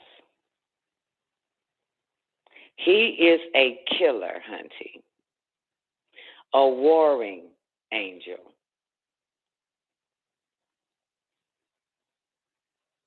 Okay? He teaches you. But it's interesting because he said that the 144,000 would be taken up and be taught by Sananda. Now, Sananda was after the order of Melchizedek and became Melchizedek. Now, move right along. Sananda says in King James Version, I come not for peace, I come for fucking war. So all of these beings came for war. And if we are to be taught by Sananda, we are taught to fight. This is no fairy tale. We're here to learn how to fight. Okay? That's why In Revelations, you know I'm about to go there, it said, these are they. They got their bad ways. We chose them. They got their bad ways, and they're going to be called cheaters. But these are they that wash their robes clean in the blood of the Lamb. And these are they that will be taken up and taught for 1,000 years, which is one day, and they're going to come down here and kick y'all motherfucking ass. We're not the righteous ones. I don't know how many times I told you. They're not raising us up to be righteous. The righteous ones is in another place. And when I kill every last one of these motherfuckers, they get to rejoice. And they say, finally, it is over. That's what the righteous ones say. Okay? Righteous ones are not raised up to fight. The ones with their bad ways and are called cheaters is raised up to kick some motherfucking ass. So you, agreeable Sarafats, this ain't your part of the movie. Got it? So we're, again, based on A.M.O.M and everything else, Zena, that we're talking about, that you mentioned, we're not raised up for no other goddamn reason but to kill these motherfuckers, period. Cut their motherfucking head. Cut their head off the desire to fight the principalities of darkness. That's it.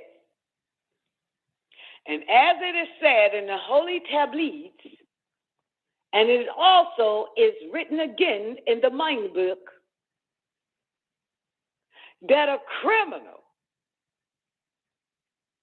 is more likely to become divine than any motherfucking other person type on this planet.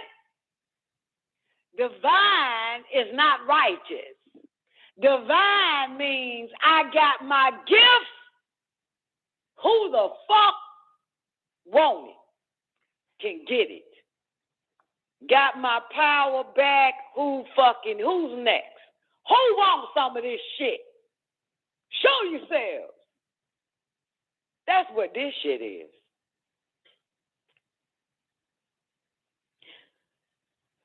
I'm waiting on Zena to say, I hear you. I do. I hear you. God, now I need you to make it clear. I'm sorry. I hear you, though. Make it plain. Okay, because you mentioned raise up. But I just want to clarify. Raise up does not mean to be. It doesn't. Raise up is for the badass kids, for the bad motherfuckers, to be taught how to fight for real. It's for the bad people, for the bad, disagreeable, misfits.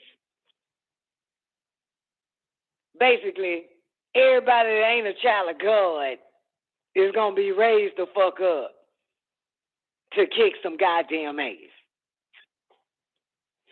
It's not the righteous, the misfits, the dropouts. Badass. It literally said they got their bad ways. See, we don't have to give up our bad ways. They need us like that. All we're doing is they're teaching us to properly put it in the right channel, to channel it properly. Ethereum, Zena. You know what I'm saying? It's, yeah. You know what I'm saying? It's like how, like how they would take Mike Tyson and how they found out that this was a badass nigga and he always liked to fight, so they put him in the ring and boom, made money. So my master teacher, my spiritual guy is not telling me to change. Humans are the ones doing that. My spiritual guy showed me how to channel, direct my actions to where I could be useful in cutting off the fucking head of the Dajjal.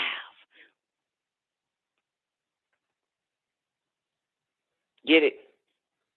So there is a separation between the righteous ones and the ones that are taught by Sananda to come back down and whoop some ass.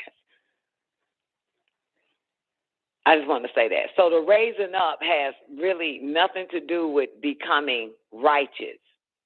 It has something to do with becoming a spiritual warrior. You understand? Not a spiritual person, not a spiritual man, not a spiritual woman, but a spiritual warrior.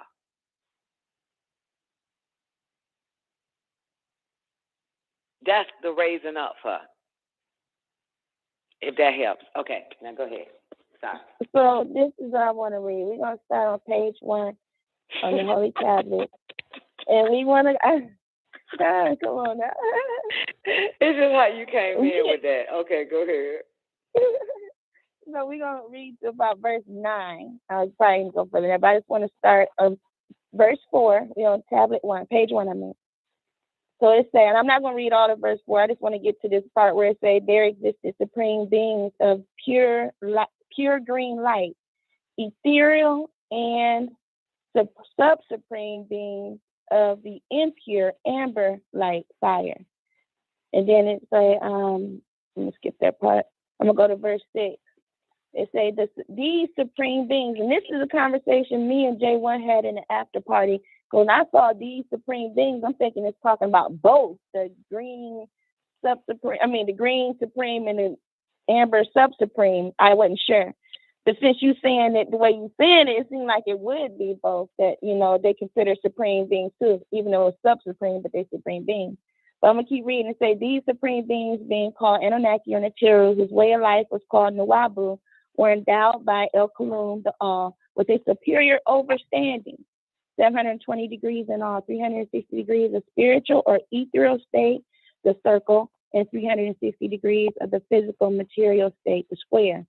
And I'm going to skip to verse 8. It says, you should know that eventually the time will come when these supreme beings, Anunnaki, will have to descend on this planet Earth in order to guide the inhabitants back toward their home in and beyond the stars, thereby helping them to become once again the supreme beings of the pure green light, ethereal energy that they once were. All right. But first you must be so yeah, because the only reason I thought about this verse when we was talking earlier, when you was saying what would you rather be used for, this or have them use it for this and that, and I thought about you because it's like you were sent to help guide us back to get us where we need to go, and that's how I felt. That's what made me go directly to this verse when we was talking about, what we was all just fucking talking about. But that's why I said what I said. But it said we're gonna be the pure green. Right. And well, remember, Melchizedek like or Michael wasn't always of the pure green. He wasn't of the green light. He was of the red light. They converted him. He wasn't always. But it would be greater than. It still would be greater than the because they converted him on that side. Absolutely. And as I am also converted on that side. Shit, I like them.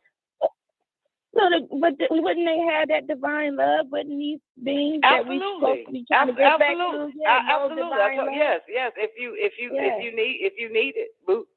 If that's what you want to have, then get you some. The fuck? Come on.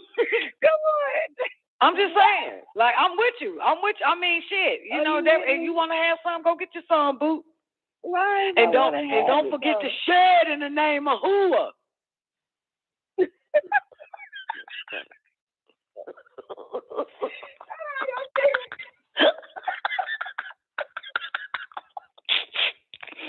Share some of that.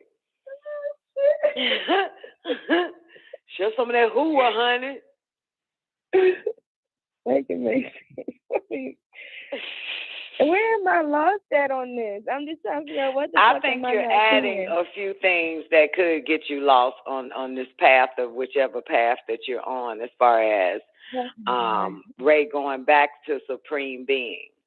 You know what I'm saying? That's one aspect. The other aspect is mortals need to convert their love, like Nubi read, convert their emotions into divine love, unconditional, for not selfish or binding, for El Elo. And now you got the one where it says, work your way back up to becoming a supreme being. That's where I'm at.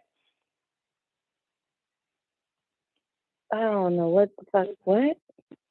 I'm at the part of just working my way up to become a supreme being. That's me. Right.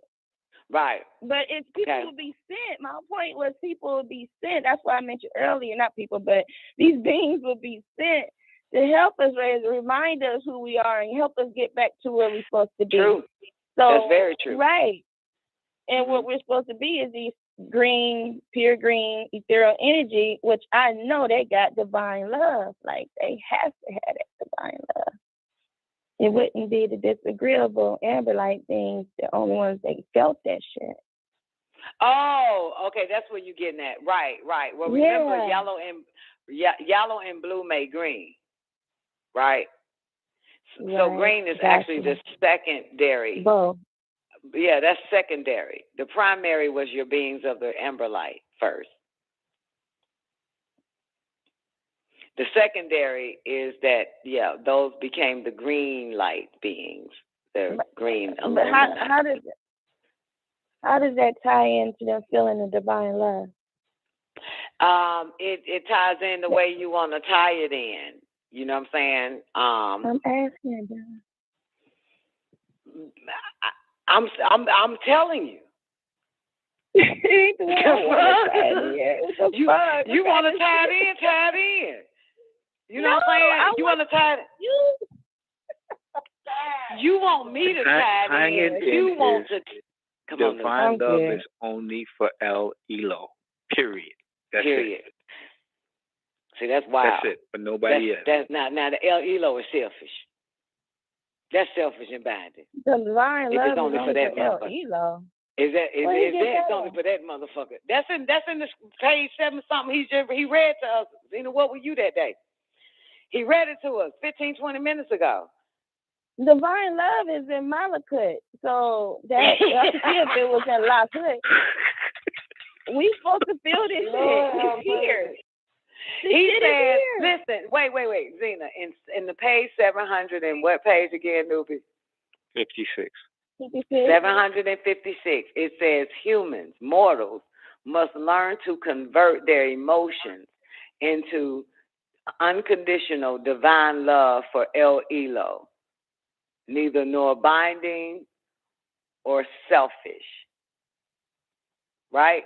Or some shit like that, Nubi. Did I hit it right? Or a little bit wrong? Yeah.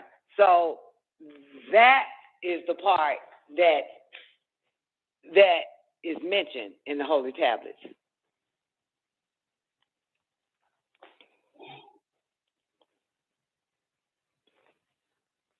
Unconditional divine love for El Elo, the Most High only. Yeah. Does that help, Zena? Because I know you're like, it's on Malachut. Well, guess what? You have access to Malachut. That is the mental plane, okay? Go get it there for Lahut, for the beings that's on Lahut, for El Elo. So it's bits and pieces, Zena. Okay, Zena? Mm-hmm. Zena is bits and pieces, okay? Remember, when he writes, he meets each person on the level that they're at. So when we're reading, you may not be on that level. You may be above that. Come on now, Don. I'm saying you in general. No, that's real talk, because I just read it. So what you saying, You may be above that level, but always remember, he is talking to each and every person individually, not collectively. You know what I'm saying? So depending on the level, these people need the same love they was told to love the Heavenly Father. Now it's love God, love Allah, love El Elo, love Elun Elunel, love Anu Elun Elunel. So it all depends on the level. You cannot tie it all in when it's based on certain people levels. Just like A.M.O.M, in that A.M.O.M class, he says, be careful. Everybody ain't on the same level y'all on. So speak vague. So because it's so many people listening to him or reading, okay?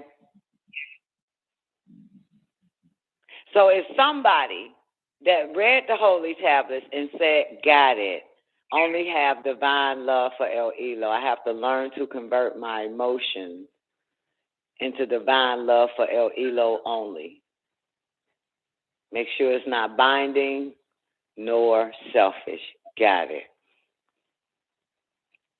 People, you get it. I don't really have to go no further than that. So, Yeah. bam. Yeah, that's what like one aspect.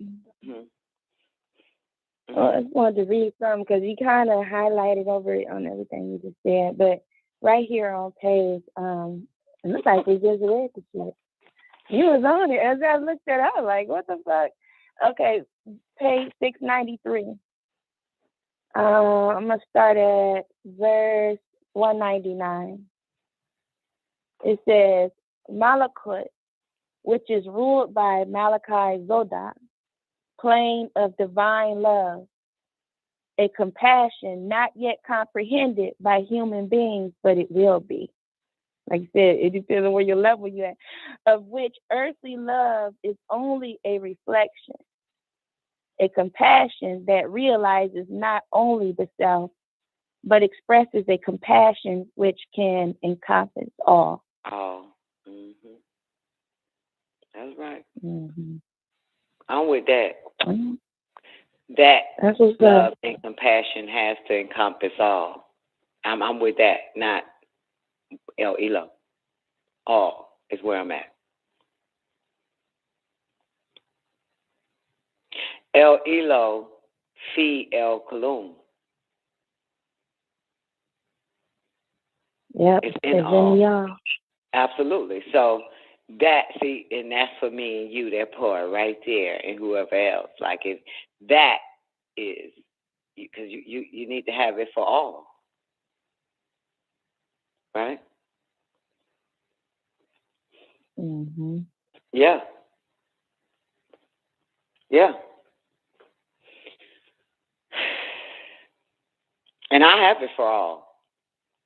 So that all become an individual, and it's gonna have to goddamn catch these hands. Motherfucker. Stay your ass in C El Kulum, and everything will be all right.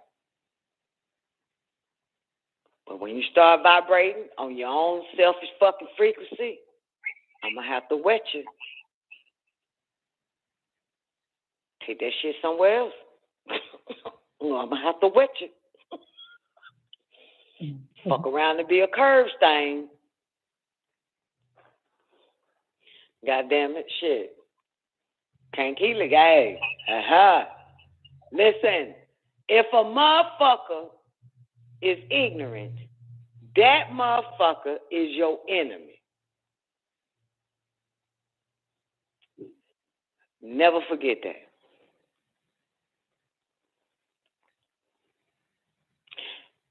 And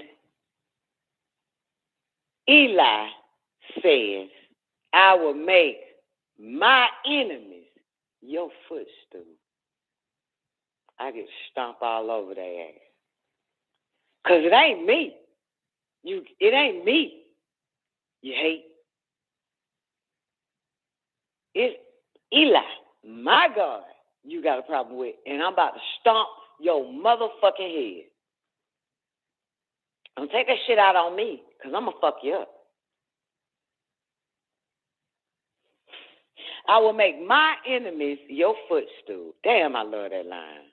Whew. I'm so glad that line exists. Newbie. That's done. Newbie. You know what Dr. Yor told me one day on the phone? What'd he say? He said, and I don't know, I don't even know why he said it, but I found out later. It all makes sense. But he said, I will not let them betray you.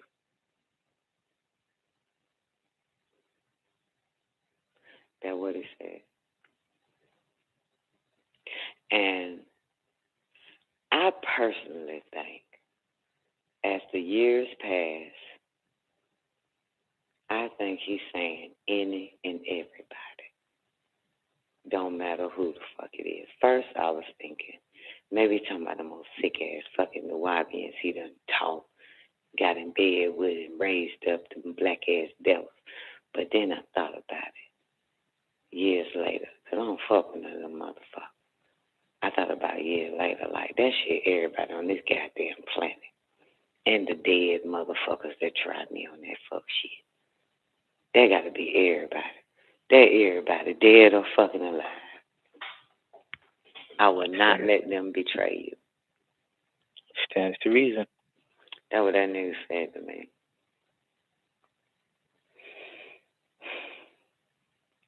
And you know what? I ain't been betrayed since. I ain't been betrayed since. They fuck around and betray themselves. Mm-hmm. But anyway, so Zena, let's go. What else you got, baby?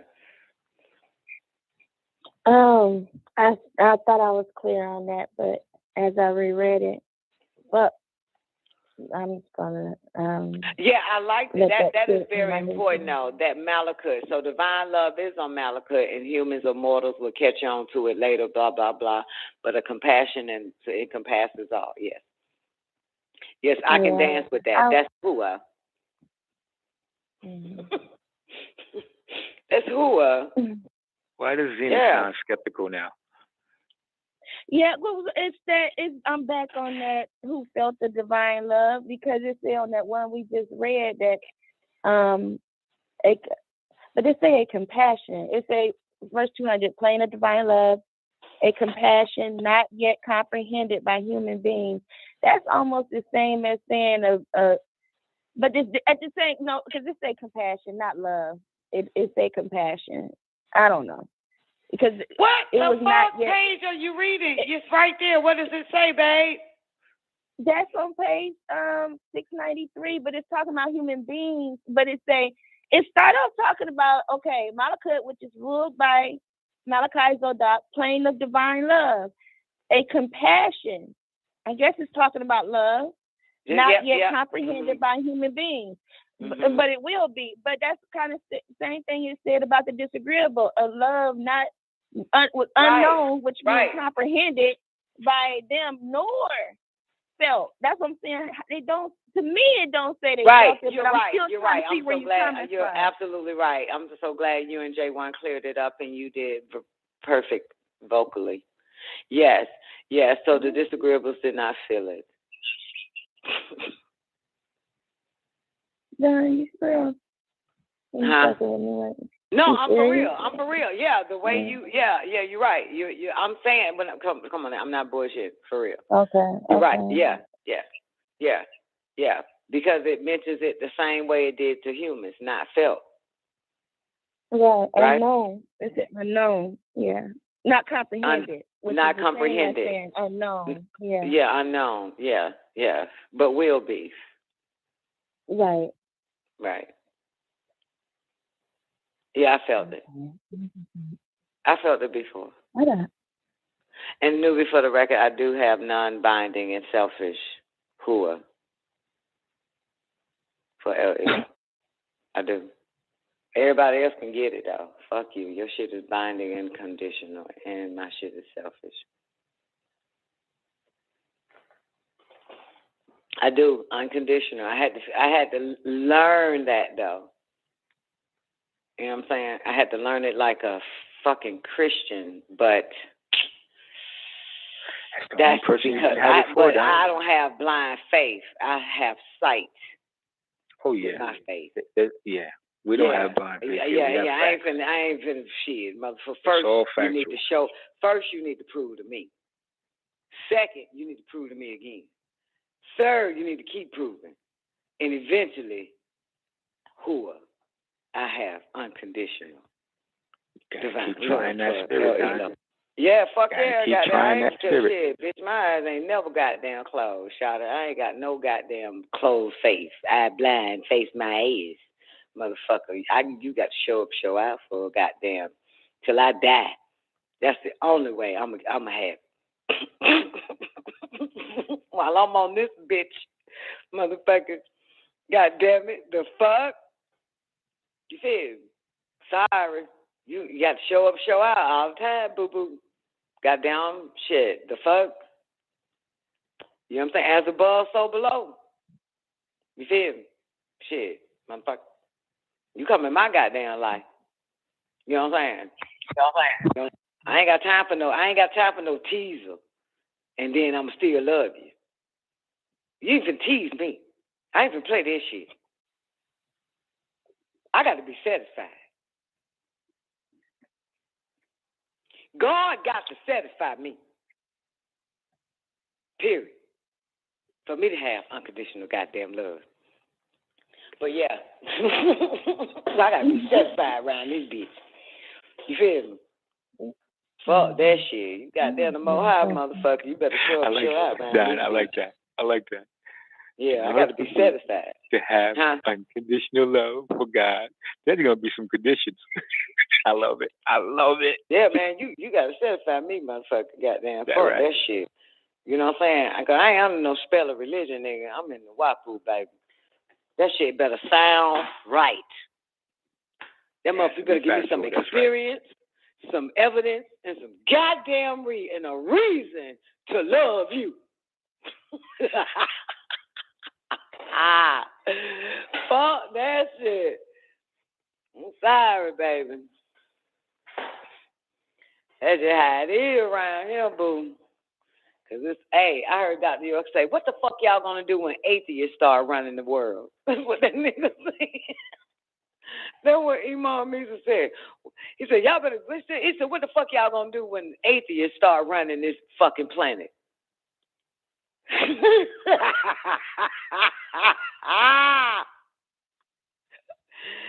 Atheists start running this shit, boy. These motherfuckers is fuck. You hear me? Never mind, y'all by yourself. No. What you mean, never mind? Let's work this one. That's what he said. I think that's in the New World Order one. That nigga snap. He said, what y'all gonna do when the atheists start running this shit?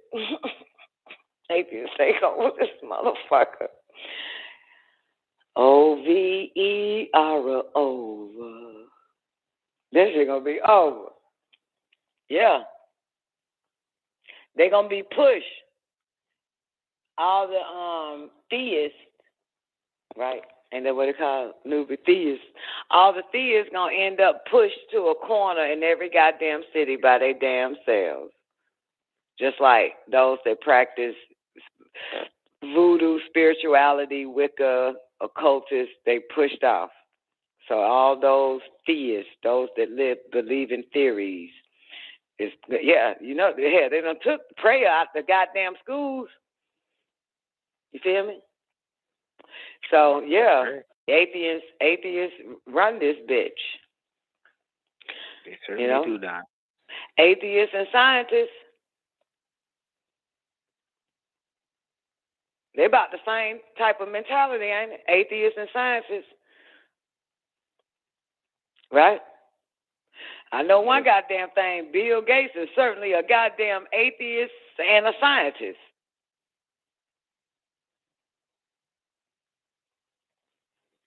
The Rothschilds is atheists and fucking scientists. The Rockefellers, atheists and fucking scientists. John Hopkins, them motherfuckers, atheists. The fucking United Nations is atheists and fucking scientists. Yeah, they say fuck your God. Homosexuality and pedophilia. Kill a whole bunch of kids. Let's get some votes. Create a war. Let's get some votes. Create famine. Let's get some votes. Poison their ass. Let's get some votes. Raise the gas prices. Let's get some votes. Inflate the goddamn economy. Let's get some votes. They don't give a shit. They know ain't no goddamn such thing as goddamn God. But they do know this. Let's make sure that these motherfuckers do not get ready, though, when them ships come. And they are not to know about extraterrestrials amongst us. And that millions of motherfuckers already is androids and robots. And they're transhumans. Been transhuman. Boom. And let's kill off the rest of the humans. Yeah. Extraterrestrials don't have a God. There's no need. Yeah. God only exists on the planet Earth. God only exists on this plane, on the lower planes. You know what I'm saying? No matter the names, they exist on a very low plane. The higher you go, you'll find out that you're the God that they at the bottom is talking about. So that's why Supreme Being, Zena. You're the God. Yep, it's within you. Yep. I have some other questions. I got a couple. I don't know where to start in this tablet. We just read the scroll. But I'm just looking at this page here where it says the valley of the shade of death. I thought, what the fuck? Shade? Like, I know shadow of death. Yeah, he meant shadow. Well, he probably, yeah. No. It's a lot of misprint in the No, Dad. I think he meant shade because I looked it up while y'all was talking. Let's see if I can find it. And I'm trying to tell you what book it is. It's in one of these books. Oh, I got it. No. Thought I clicked out of it.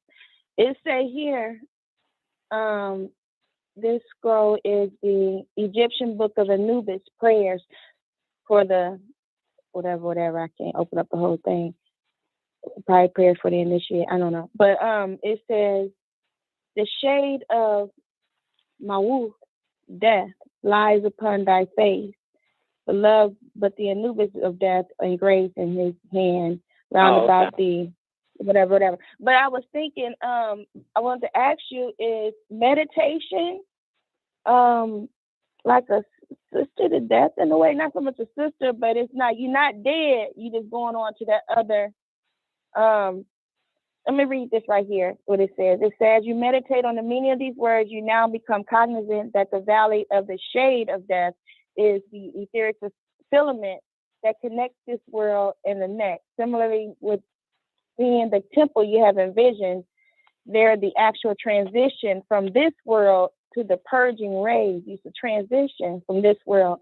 In your heart, you will yearn to be in a pure essence. And likewise, in your heart, you will know that the second teaching of ancient order of Melchizedek are the keys to entering the great city. I thought I read something else in there. Is that in the A.M.O.M that we just read tonight? Yeah. That's right. in the A.M.O.M we just read. Yeah. Mm-hmm. So I was just wondering, maybe is the shade of death a little different from the shadow? But I don't know. I thought I found something, but I can't. Okay, shade and shadow are the same. Okay, all right. So when you mention is meditation a form of death, right? Okay, well, let's not use meditation. The ascension is a form of death. You have to kill your former self. You have to shed it. The old you have to kill it. Mm-hmm. Yeah. Mhm. Yep. And every level you go, okay, let's say you're on a level right now. In order to get to the next level, you're gonna have to dead that persona that you're at now. That you have to dead that self and be born again in order to get to the next level. You know what I'm saying? That's what this is. That's what you have to do every time. You have to kill off the old self. So there's always a spiritual death that takes place. Spiritual is nothing more than personality. So to continue to raise up, you have to, like this personality or everything that I'm involved in order to raise up, I have to dead everything. Once I finish this level, I'll move on to the next. But no, I can bring my memories, okay, of everything, just like my memories of me dancing and, you know what I'm saying, all this shit I was doing 4 years ago and shit. Those are memories, but I have to keep going up, up, up, up, up. I can only bring the memories, but I can't go. So yeah, I have to dead even the people. You understand? Everybody, everything that attracted that persona, that person, that spirit to mine, I have to get rid of everything. You know what I'm saying? So it is a spiritual death that takes place every time. Right. And the more you play with the and Thummim book, Zena, this is the cycle of self-transformation always speaks about a death. It's always a death. Yeah, the cycle of self-transformation. When you transforming, it's like a snake that shed its skin. It or like the phoenix that rises from its own ashes. So yeah, it's always a psychic death or a psychic or a spiritual death that has to take place. Kind of like even when it says something in the Holy Tablets, we are forcing the Inosite to leave behind their old time cell. That is another death. Time cell of their perception of mental, spiritual, and physical and emotion. Yeah, all of that. So so it's always a spiritual death. And then of course the more you play with the order of Melchizedek in the and Thummim especially, it is so important. But it's gonna always say fear rises at the beginning of a new life, which means what? You just died. Now you boom, butt naked again. You know what I'm saying? New life. You don't know.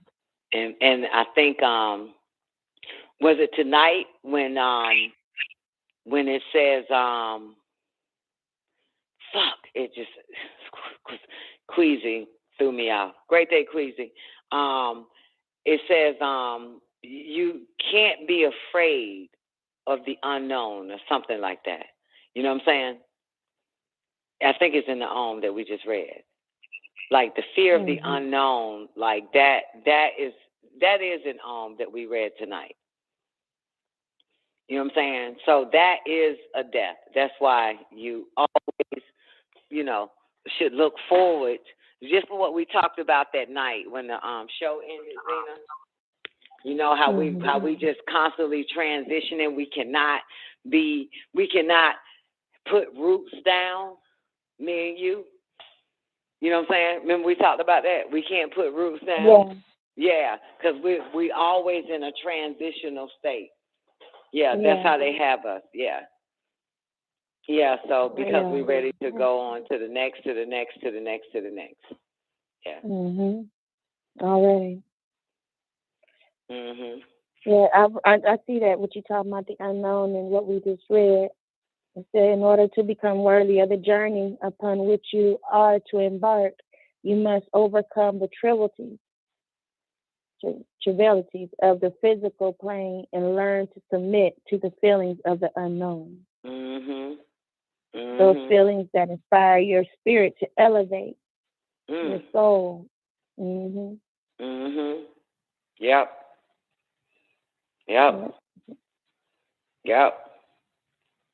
This is, and then, and I think it says it above it or after that about the non-attachment, right? Then it. I know it was going into non-attachments, like not being attached or something. Did it? Or maybe it was shit. I don't know. Books override. I got Dr. York override and shit. I know it got to be in A.M.O.M tonight. That's the only thing I read, man. Is it? It did say that. I know it did. I know it said, goddamn. Fasting of the mind is when the thoughts are weaned from attachment to the many fleeting sensations that they feed upon.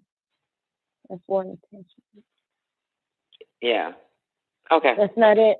Okay. Well, hey, it might be. Illusion is used to denote attachment and ignorance. Okay, yeah, getting there. Yeah, illusion does what again? Is used to denote attachment and ignorance.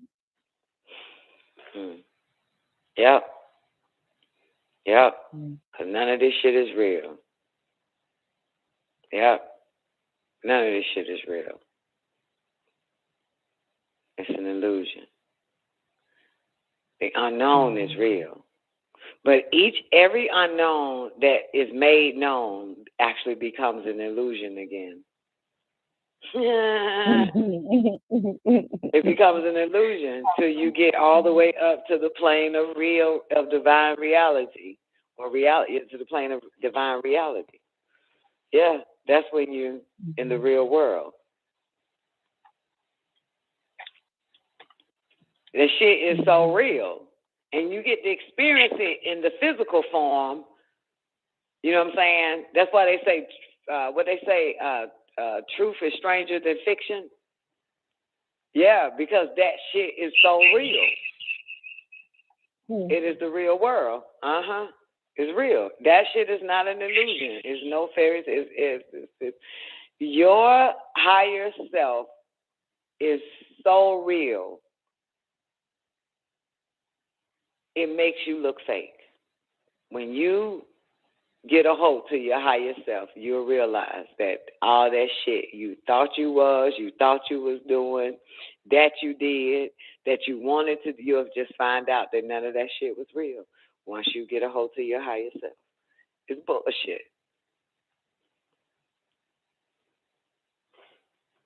Once you keep going higher, you know what I'm saying? And then after that, you just want to go higher and higher. You just want to go more higher. You know what I'm saying? Like, once you really know.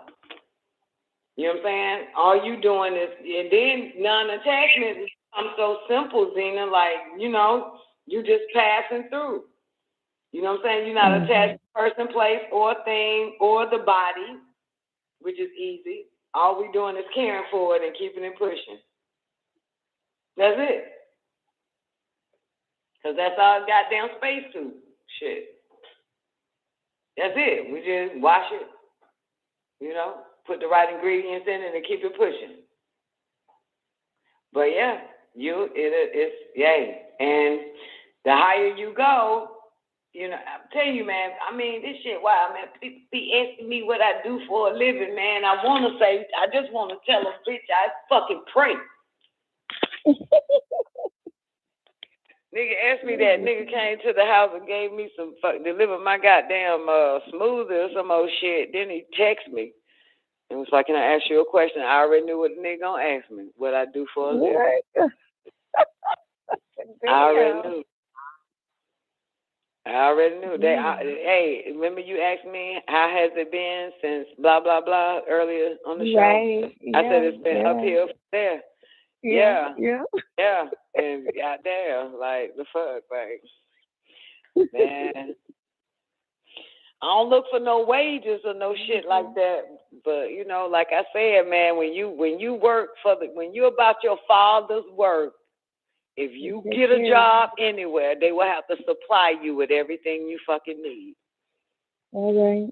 And every time you show that you better than the level you on, you get promoted. Okay. I like that. Yeah, absolutely. I mean, shit. Shit, I work for the father, baby. Shit, about my dad, and boo.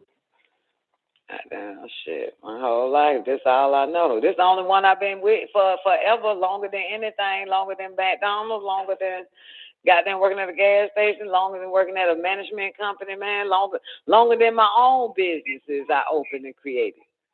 This is this shit long. like for real, goddamn, just do what they say, man. Shit, I don't listen to other people. I don't listen to humans, man. They got, when they want me to do something, I hear them loud and fucking clear. It's done. If a human want me to do something, I hear them loud and clear, and I don't bust a fucking nut. I don't serve none of you motherfuckers. I don't bust a nut. You can have me bad out here. Get my orders from on high. That's it, period.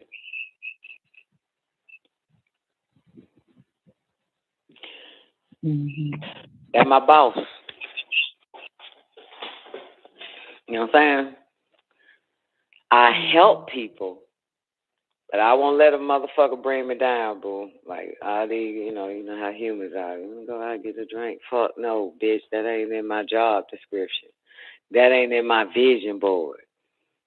The fuck? Hey, baby, you suck my dick? No, that's not in my job description. That's not in my vision board. Elo did not tell me to suck you off, sir. That's not what I'm fucking about. Hey, yeah, boo. I know they're working with. I know they're working with me. Can anybody else say the same thing? I can surely say that for me. Yeah. Real. Yeah. Cause ain't no way, like, mentally I'm supposed to be where I'm at if I wasn't getting help mentally on high. There's no way. Mm-hmm. You know what I'm saying? No fucking way. No way. Mm-hmm. You know what I'm saying? Even looking at, you look at people in your age group and shit, man, people you know, man, and it just makes you feel like somebody's really looking out for you, man. Everybody else got to look out for themselves.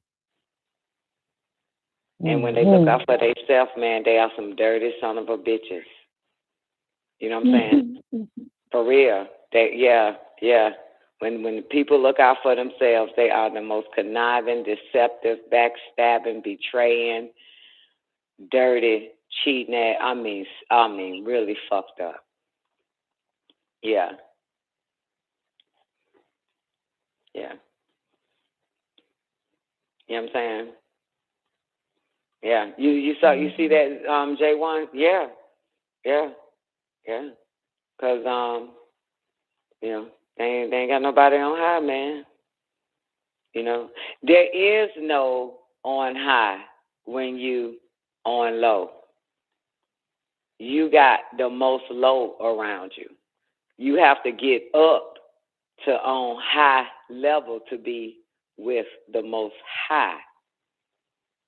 You have to work your way up to be with the most high. Right? That's what a saying say. You make one step, they make 10 towards you. Make one step towards God, God will make 10 steps towards you. That's what it means. These motherfuckers, you have to get up there. You got to take that step up. You can't be down. No, you need the most high, the most low when you low.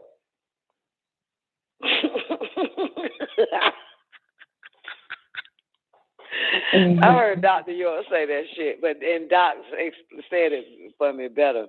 Yeah, that nigga said when you low, you're nowhere near the most high. When you low, you need the most low because you low. You need a human. You need a mortal when you low. But when you high, you right there with the most high. Yeah.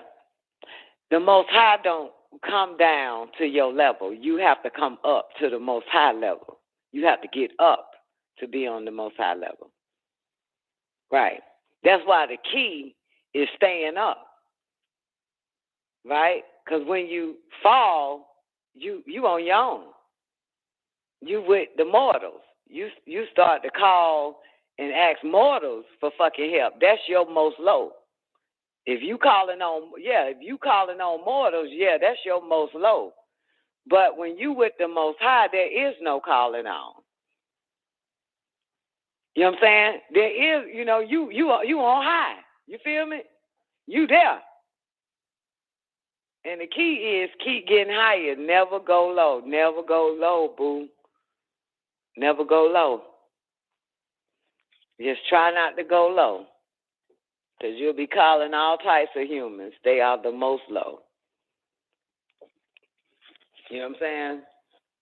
And to be honest with you, ain't nothing that really a human can do for you. So you have to pull yourself up mentally to the realm of Malachi, to the higher realms, and get up, back up.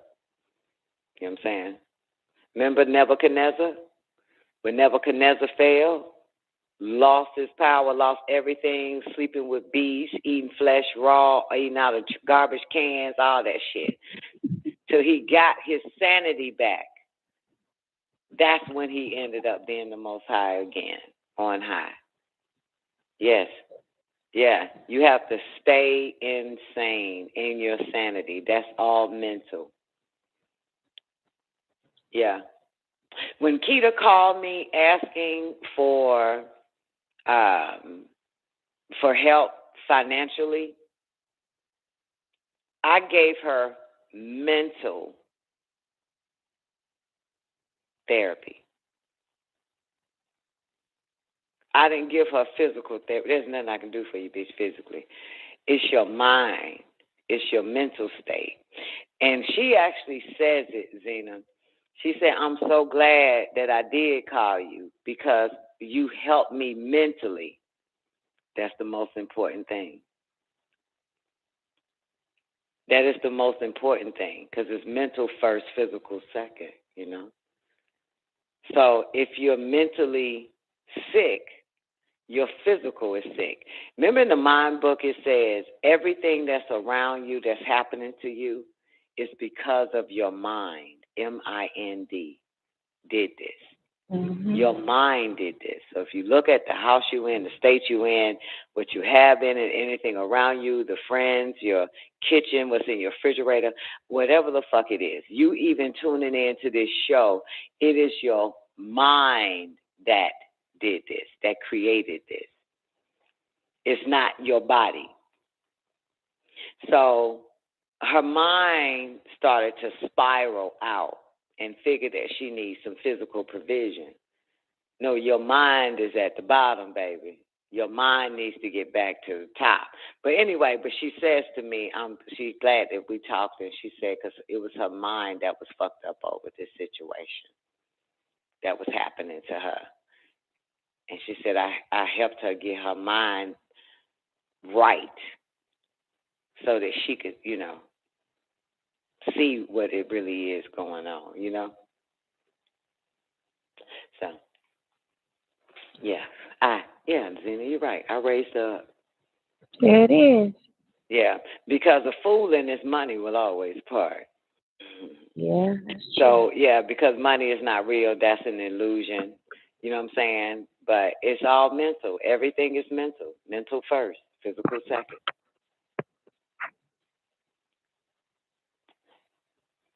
Yeah.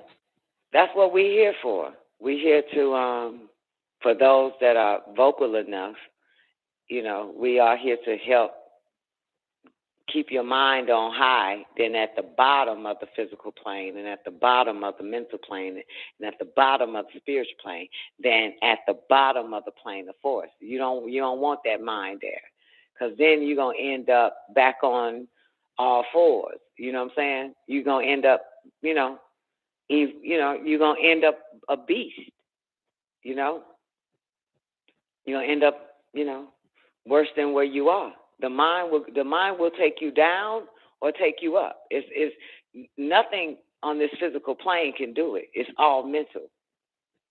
Yeah. It's all mental. That's what happens.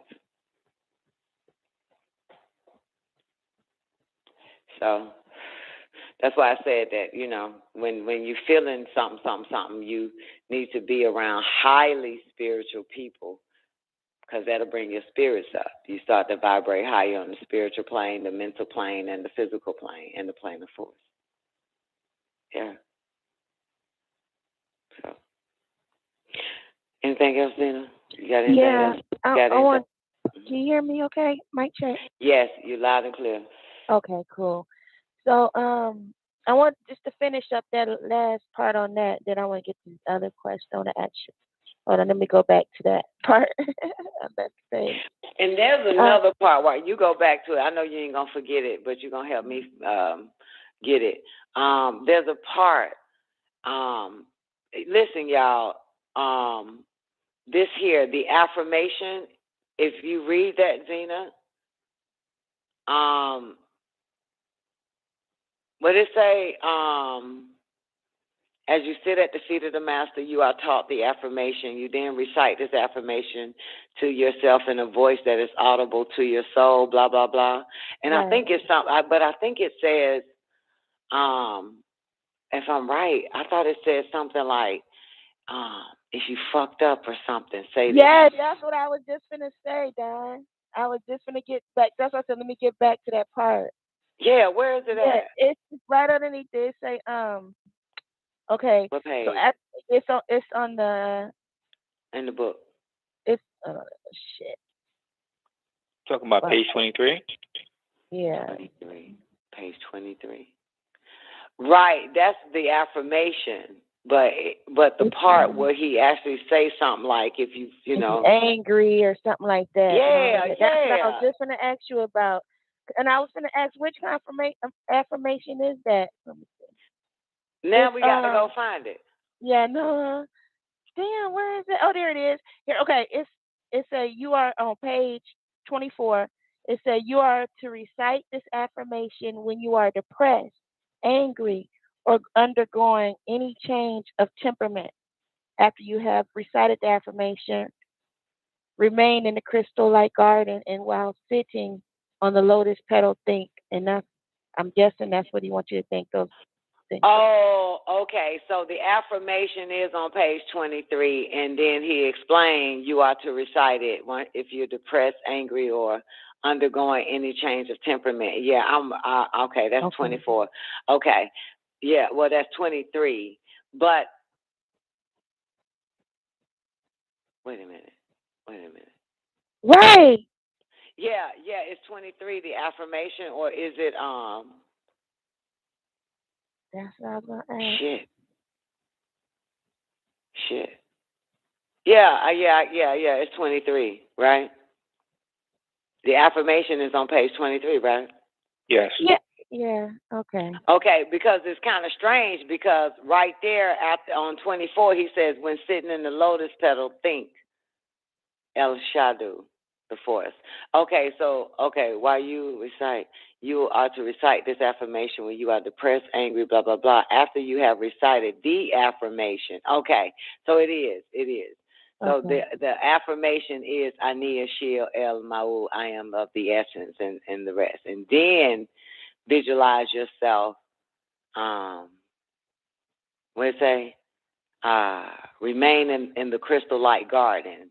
And while sitting on the lotus petal, then think, while sitting on the lotus petal, think El Shadu, El Kalush Shadu, El Damun Shadu, El Shafui Shadu, El Kalush Akdur Shadu. Okay. Yeah, that makes sense. Yeah, now close your eyes and relax and stuff, and afterwards you begin. Yeah, okay. So it is 23 is the affirmation. So you recite that even if you're depressed. Yeah, I'm glad you mentioned this then. You mentioned it first. I was going to. I know. That was up though. I got another question though. Page 5. Page 5.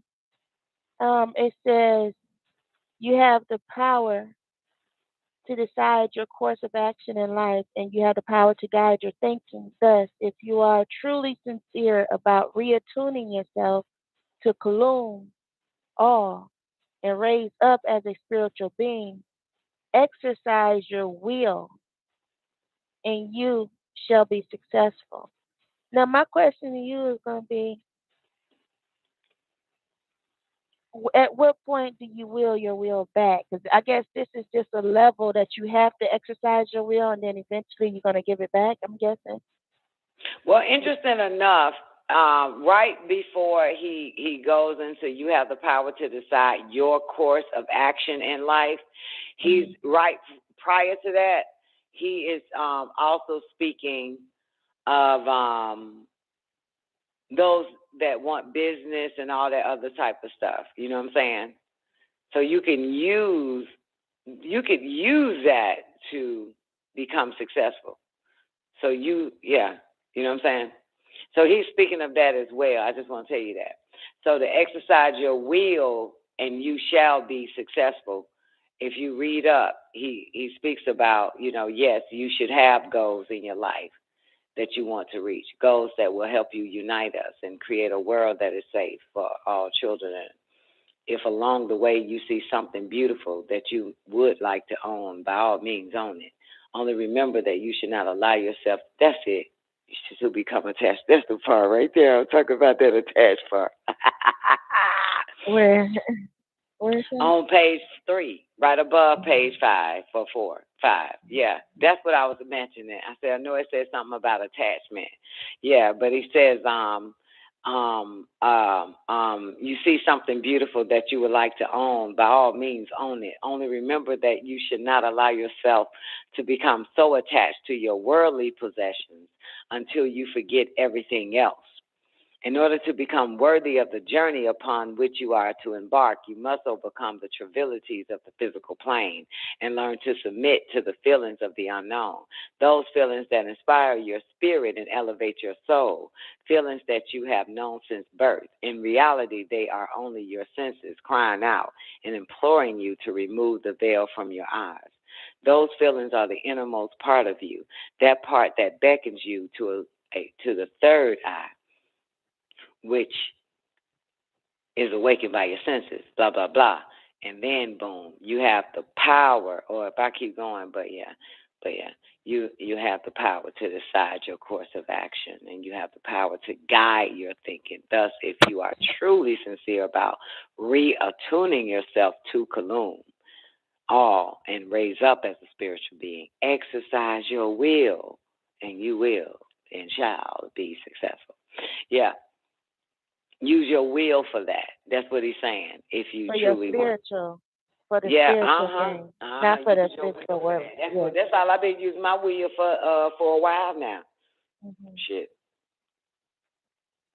This No more ain't for the goddamn. worldly. No.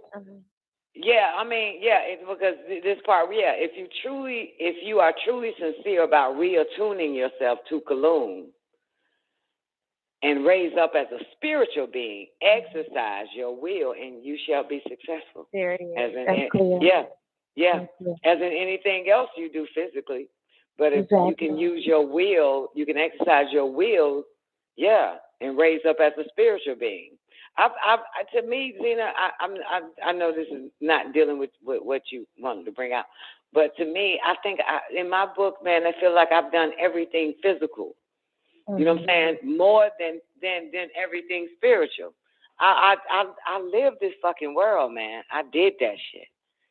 I was off and on my spirituality. You know what I'm saying? You feel me? So I'm glad you went back to this part. Exercise your will in you, because that's what I want to be right now. You know?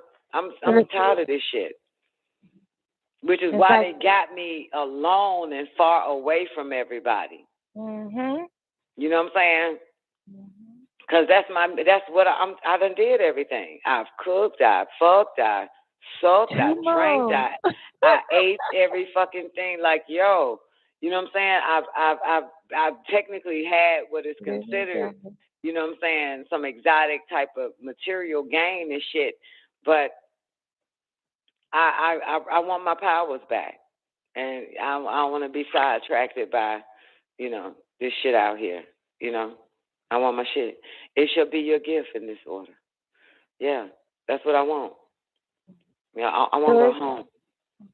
So what I'm getting from it, if you can do this, if you can use your will to gain worldly stuff, you can use your will to reattune yourself to the all raised up And yeah, it's saying As you a can use it for spiritual that being. also. Mm-hmm. Yeah. I've done it. I use my will to jump on ding-a-ling.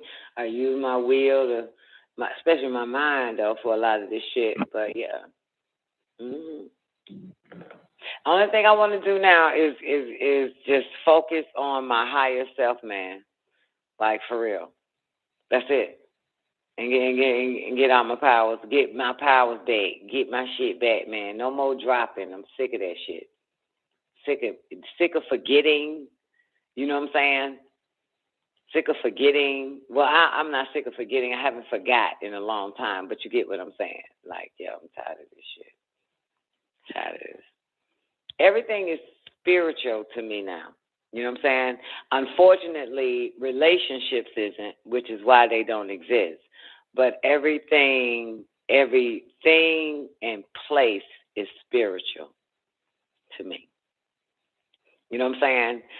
When I exercise and walk and work out, it's spiritual. In other words, like I'm in my sanctuary. Just like you said, meditation, make sure you're alone, no outside distraction and all that shit. Tell your family or friends to leave you the fuck alone because you about to go inward. So, like, everything is fucking really inward to me, you know? Everything I do now is more of a spiritual journey, yet realized on the physical plane. You know what I'm saying?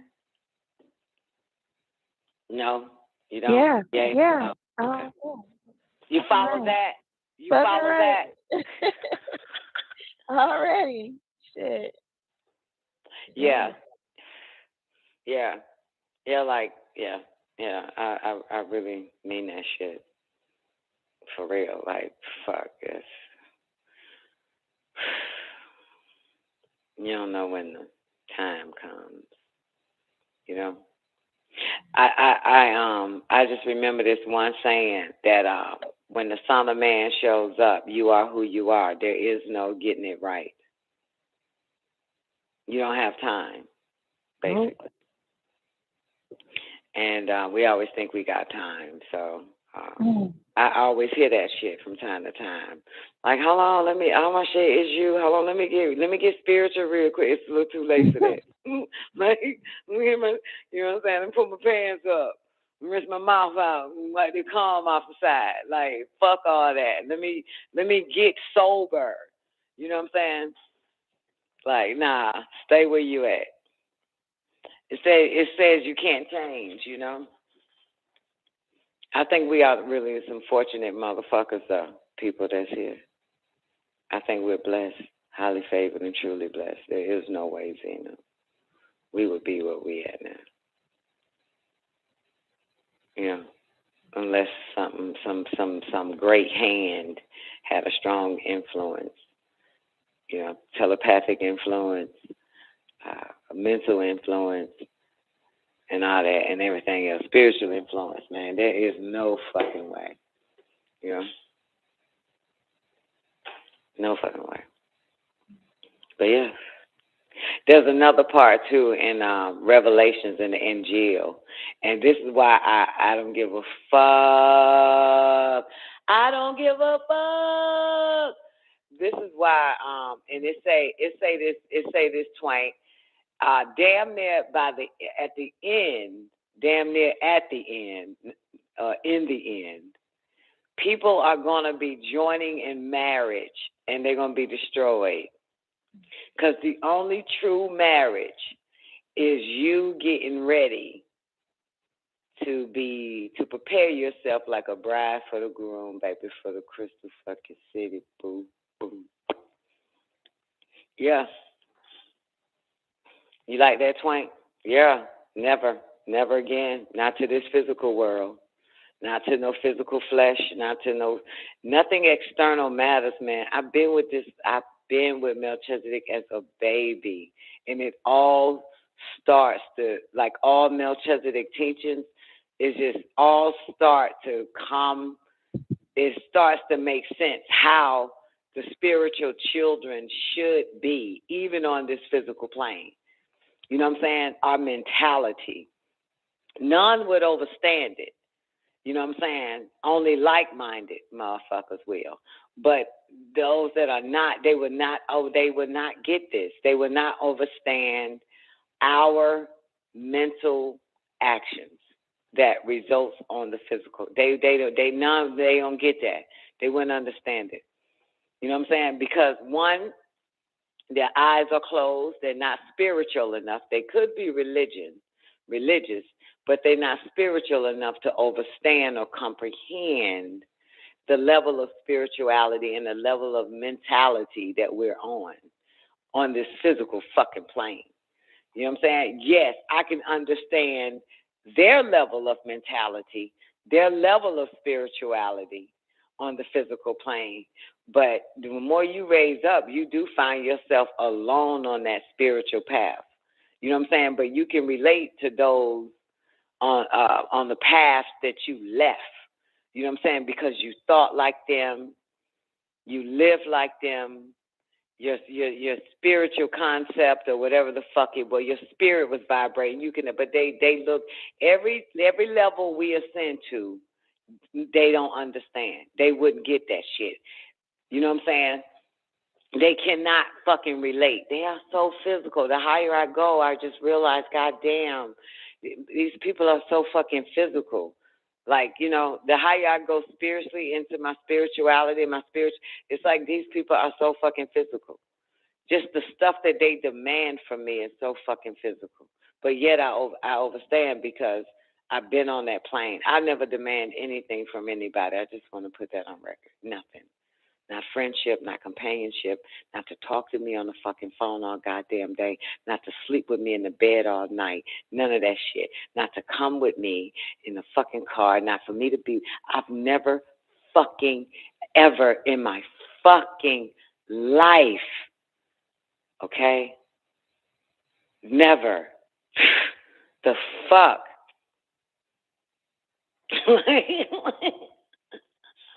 You know what I'm saying? Look, you don't come around, you just don't fucking come around, God damn it.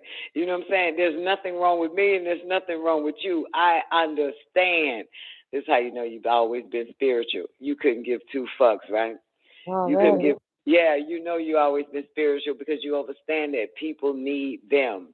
Yes. They don't need you. People need themselves. It's important that people stay with themselves. I understand. Only a spiritual-minded person understands that shit, highly spiritual. You know what I'm saying?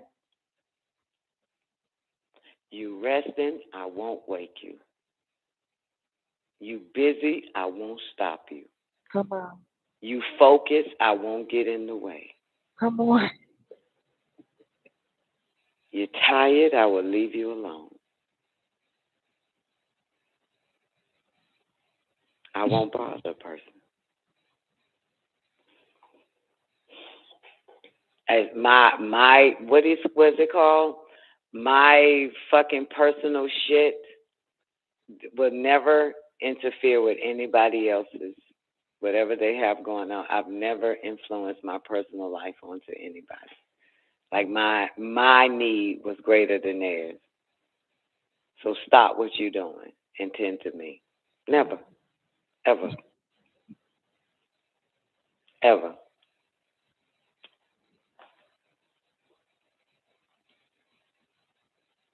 That's why I'm like, damn, if everybody, look, I heard Dr. York say this, and I totally disagree with this man. He said, when this part where he says I do disagree with him, but I understand the level he was on at that time. He was feeling himself. But he says we have to love each other, right? As the Heavenly Father, Allah subhanahu wa ta'ala loves us all, right? But anyway, you know, that's Imam Misa in his moment though, right? But this is what I do know. You care for yourself, you teach others how to care for themselves. You really learn to love yourself, and you can teach others how to love themselves. Then the world will be a better place. If I love you, I'm going to stop loving myself. And first, we need to know how to love first. I can't love you if I don't know how to love. my own self. You got it? And it's not about me loving you, because once I know, right? To know means I learned something, right? Finally learned something. I'm going to teach that shit to you, okay? If I learned how to love myself, I'm going to teach you how to love yourself. And then you teach someone how to love themselves. The problem is people are external beings looking for people outside of them to love them.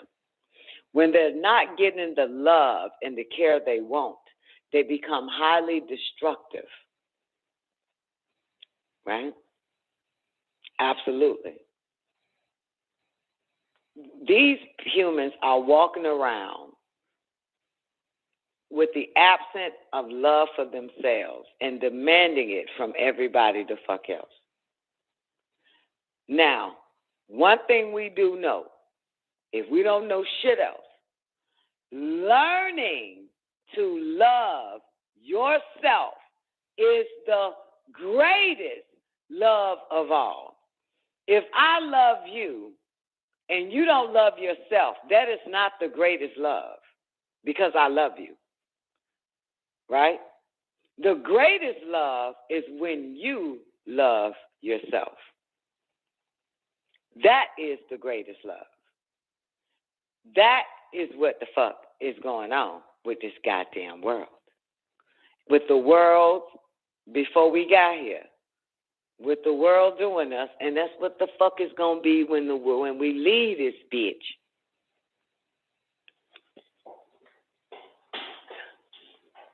Somebody first needs to learn how to love themselves. Then they teach someone how to love themselves. Then they teach someone how to love themselves. You know what I'm saying? And boom, everybody would be in love. See, I should. You know? That's it. Period.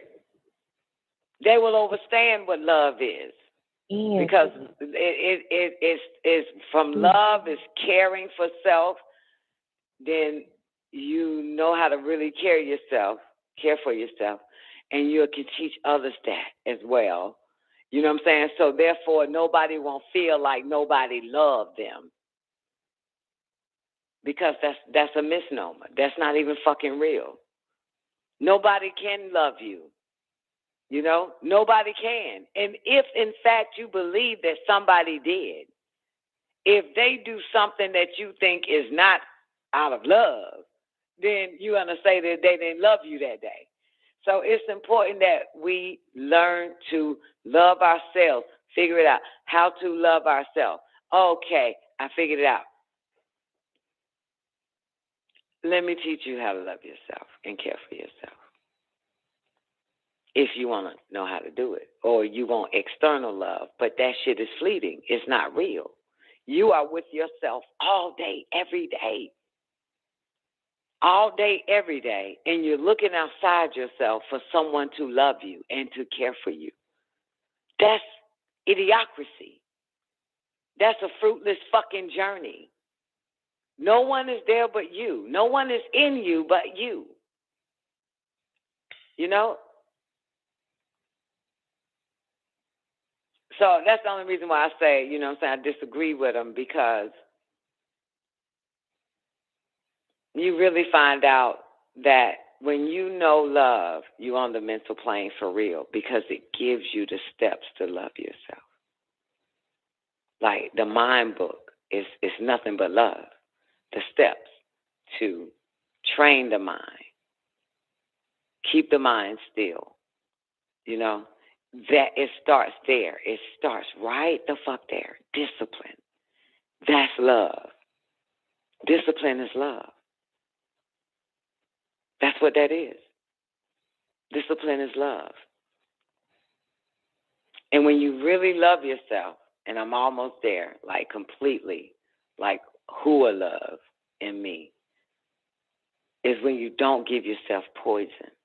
It's when you hate yourself. It's when you poison yourself. When you hate yourself, it's when you neglect yourself. You know, when you stop caring for yourself. It's when you're careless of self. Then you become careless of anything and anyone around you. It shows, you know.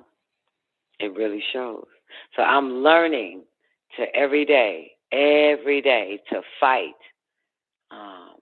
not really loving myself and caring for myself. You know what I'm saying? I mean, it's a fight. That is a fight within itself, because not knowing you ever loved yourself until you begin to love yourself. But the pattern of not knowing how to love yourself is still there. And you still want poison. And you still want to neglect the self, because all it was neglecting, you know what I'm saying, who and what you really are. You know? Your true self is just what the fuck. So, yeah, I'm done. But That's fine. I just, like, I just really want to get this love for real, this righteous love for self together. You know, no more suicidal love, like, fuck it, I hate myself. And I'm glad that this affirmation popped up, because the mind will put you in a depression, you know, and make you just say, what's the use? What's the point? You know, because we're so comfortable with, you know, that evil choices that are fair seeming is so much fucking habitual hate disguised as love that we have gave ourselves. You know what I'm saying? But it's not love. But we want to go back to that because it's comfortable. You know, it makes us feel lower senses good. But it doesn't, because then there's regret. After we come up out of it and find our love for self again, we feel like, fuck, it's like starting all the fuck over. I done poisoned myself. Now I got to start the fuck over. And then not only just try to learn to start the fuck over, because then the mind going to be like, fuck that, let's do that shit again. Let's poison again. Let's give up again. Let's continue to neglect, because I, the mind, enjoys this pleasure. Fuck. Yeah. Cause the mind don't do no love shit. The mind wants what it wants and shit. You know? So it is a lot. That's why I'm so thankful that they got me away, like from people. Like my daughter say, you can't blame nobody but you. You can't blame nobody but you. You can't blame the devil. You can't blame a human. You know? You can't put this on no goddamn body. You can't even blame God for this shit. You can't blame. I can't even blame the weather, nature. Okay, I can't blame nobody, and that's good. You know, because it's the path of divine love, Zena. We're on the path of divine love, boo. I ain't sharing shit, but I'll show your ass how to get on that. If you fall off, I understand, because I done fell off. I'll probably fall off in 2 more hours from now and get back on this bitch. I'll probably fall off and get back up. But at least we own it, right? Yeah. That's all that matters. We can stumble along the way, but they won't let us fall. That's the thing. They won't let us fall. They need us. I'm telling you, they need us. And who else the fuck they got? Look at these mortals. Look at them. Look at all of them. They ain't got nobody but us. They say, these are the ones. Yeah, unfortunately. We ain't got no choice but to use these motherfuckers. Slowly you need us. Anybody else? Nope, just these knuckles, yeah, these knuckles. Just these knuckles. That's it. Ain't got nobody else. No, for real. Every last one of you niggas still up, still here. It's y'all knuckles. They ain't got no choice. They settling. They not satisfied. But we the best of the worst motherfuckers. We Out of do, the fucked up people, we are the best out of all the fucked up motherfuckers. We are the best of the fucked up ones. We the best of the worst. God damn it, can't get no better than us. That's right. I said it. That's the truth. I take it. Yeah, for real. See, I mean, come on, look around, look at all these motherfuckers, come on, man, compared to us, they fucking with us, they ain't fucking with other motherfuckers, they ain't fucking with them, they fucking with us, they fucking with us. This is all they got. My ancestors sent me a lizard, a dragon. We don't do that tongue thing, bitch. We the little fucking dragons. A dragon, bitch. The fuck? That's it. Shit. They ain't got nobody better than us. That's it. For real.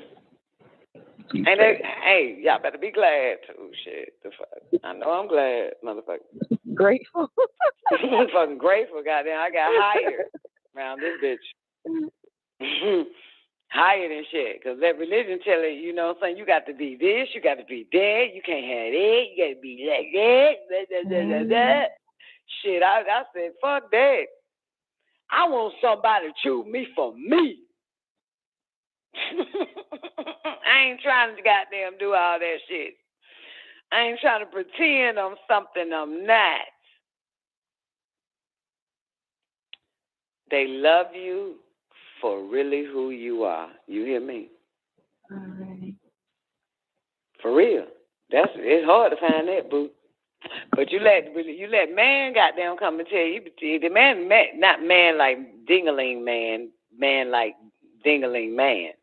You let man fucking tell you. You got to be everything. You feel me? Like this motherfucker is the goddamn public relations for God. Okay? This motherfucker is the casting director for God. Turn around. Let me see. See your backside. Lift your chin up. On your arm. Spread them cheeks. God ain't interested. But you find out when you have a sit down with the Most Highest, that motherfucker say, bitch, I liked you just the way you are.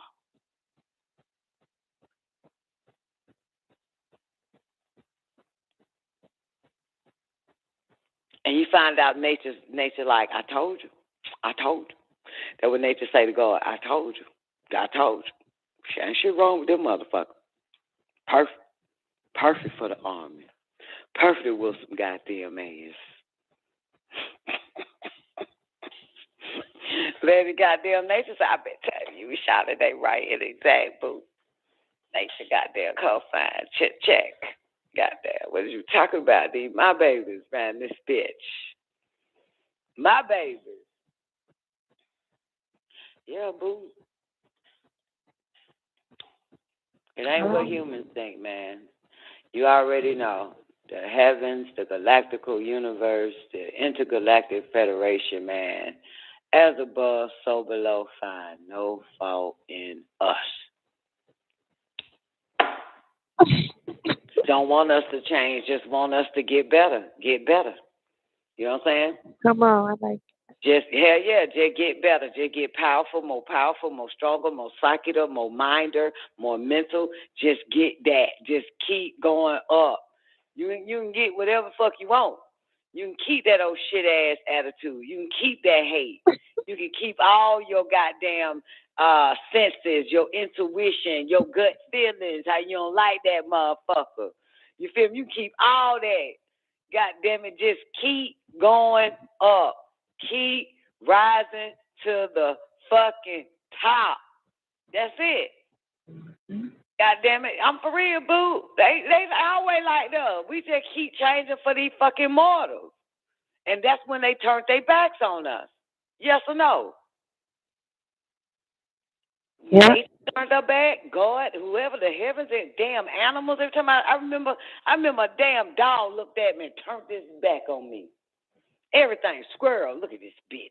Turn back. Now they all run to me and shit. Now they look at me. You know what I'm saying? Goddamn, I saw a bird one day, man. That bird stuck his head out and then turned his neck. Fucking disgusting bitch. Yeah, man, like, we are naturally ourselves. But the moment we let these fucktards paint us, influence us, naturally, nature, the universe, no longer can recognize us for our true self until we turn back into our true self. Alrighty. Yep.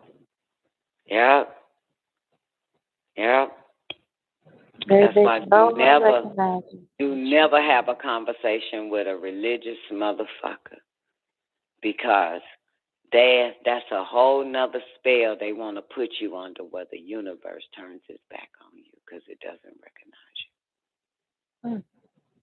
That's all that is a trick. It's deception. And y'all know that. We done lived long enough, and we realized that when we did try to plagiarize ourselves, it was like nothing was moving.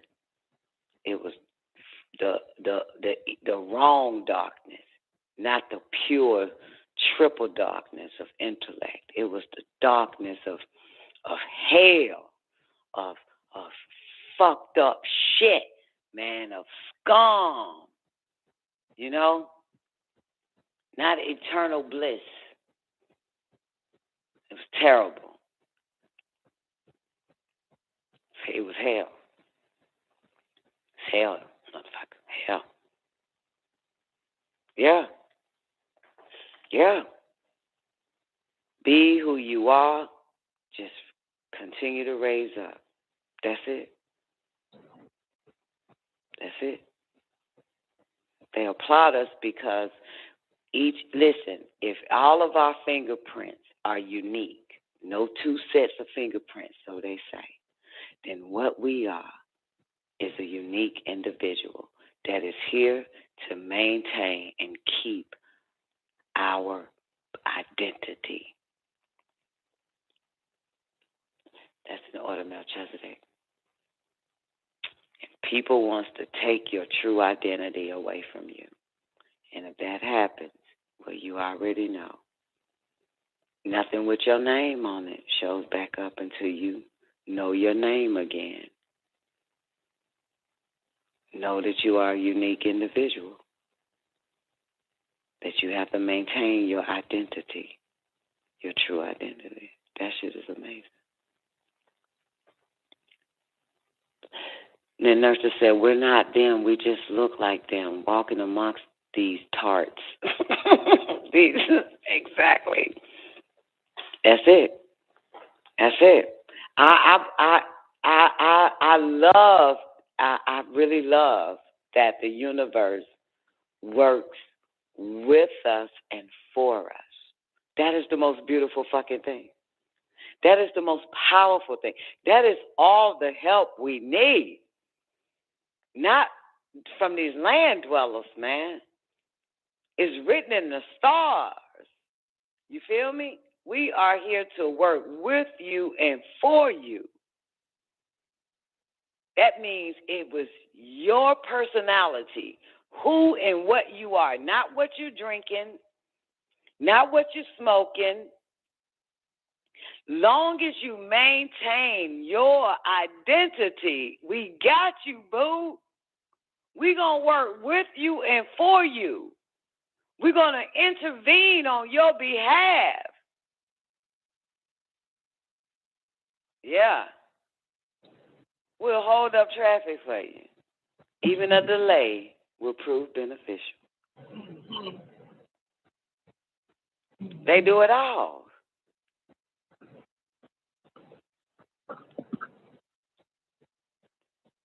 They do it all.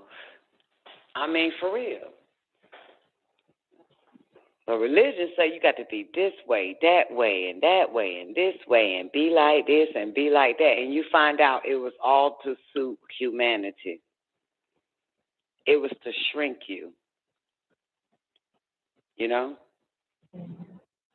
It was to shrink you so you would never know your true self. You know, so many people are lost because they haven't found themselves. And you know what? Have you noticed that they would never let you get too far away from yourself? Yeah. They won't, because it's hard to come back. They won't let us go too far. And now, at this point, they won't let us goddamn bitch self forever. That's them now. Like self for eternity. Like I can't even take 2 steps away from myself. It's like no bitch, self for life. But years ago, you know, they won't let a bitch get too far gone like the rest of these motherfuckers. They have lost the memory of their true self. They've been so far gone, they don't know unless they meet somebody in their future that remembers them of who they were. They have to, forgetful beings. They will never let me forget. I won't let these humans get me too far from myself. And now they know you can't even come like that with me, boo. Woke. Fully conscious and conscience. Yeah. My Sananda called me, and I know y'all getting a little tweepy, but I'm gonna say this. Sananda called me tonight, and I'm really glad about this. She says, "Mama, I need to know, do I have psychic abilities, psychic powers?" I was like, "Oh, my baby." Oh. So I said to myself, I can't fuck this up. I got to be very careful with this. Oh, my baby, been waiting on my baby. Oh, I've been waiting on my baby. Yeah. I know all my babies, with the exception of that bitch there. And for her to come with that, that was my main concern about this bitch. Was that right there, her psychic powers. And I say to her, what's going on? What happened? She said, well, I don't know if I have clairvoyance, intuition, or what. But anyway, so she tell me her experience. Okay, the people that's involved, Zena, is in a different time zone. They're either 5 hours. I think they're 5 hours ahead of Eastern Standard Time. Okay, so she was resting, right? And now she's with them in their time zone. And it's 2 people. One person is defending Sananda. The other person is trying to kill her. You got it? Not only that, she is there with them. And so this person is throwing shit at her, and she can feel it. Got it? She can feel everything that is happening to her. So anyway, now 5 hours have passed to where she is awake, and maybe this is their evening now. So the person that was defending her called her and told her what the other person was saying about her. So she asked me what type of psychic senses was that. And I'm like a fucking, when it comes to this type of shit, I am like the 3 guys on X-Files. I'm like a fucking geek ass nerd when it comes to that shit. So I'm just like, well, give me a minute. Let me ask, because, that's kind of interesting because you could have had a revelation or a vision. But then again, you said you was there. So I think that's maybe dealing with a little bit of astral projection. You know what I'm saying? Because you was there and you felt it. It could also dealt with clairvoyance as well. But then again, it don't make sense because you were actually there at the same time in the same time zone. So I'm seeing that, and you felt it as well. So that must have been, you felt it, and it happened, and it was going on at the same time where you was resting. So you time jumped, and showed up, and you felt them throwing stuff trying to kill you. So, that's a little bit of I was like all of that type of shit. Right? I said it's probably more of an astral projection, and also astral projection where you was actually there, and also clairvoyance because it was happening simultaneously while you was resting, and so your spirit was there, and your spirit was actually the one. So, so. I was just like that to her ass, like, yo, it's a little bit of some of everything, Yeah, because it was happening at the same time, she out of body, okay, obviously, out of body, 5 hours ahead of your time zone, okay, 5 hours while you was resting, and then, boom, they call you to tell you about it. So I was like, it can't be a premonition. Well, it's a little bit of a premonition, but it's not a premonition, but yet it is a premonition. It's clairvoyance, but then again, it's not a clairvoyance, but then again, it is clairvoyance. It is an astral projection, astral traveling, but then again, I was like, some of everything. I said, it's also a revelation or a vision because something that came to pass because it was happening. But then again, that's still a little bit off. But then again, it's still on. Like, yo, it was a lot. Though. I was like that to her ass. like, yo, she was like that. That never happened, to her. And then I said to her, that was one of my things about you. Whether or not your psychic powers are heightened or did you shut it off because the experience you had when you were younger. And, of course, she wants to bite my head off. They do it, I never cut it off. I've always been. It's happened to me before, many times. Shit like that. That fucking Fernandez. So I was like, okay. I remember I was trying, walk the the fuck? Yeah. Yeah, so. Yeah. But that was always my concern. Like, did she shut it off because of her experience when she was younger? And then they called me. I'm the one to call. Who can you run to? I'm the one. That means a lot, man. Shit. She didn't go on the internet. She didn't even mention she read something about it online. Oh my God, I'm so man. Oh, I'm so thankful. And I'm not even thankful because she came to me. I'm thankful because of who and what I am. Come on, Dad. Fuck. Yeah. I am the all, bitch. I am NICOLEONE.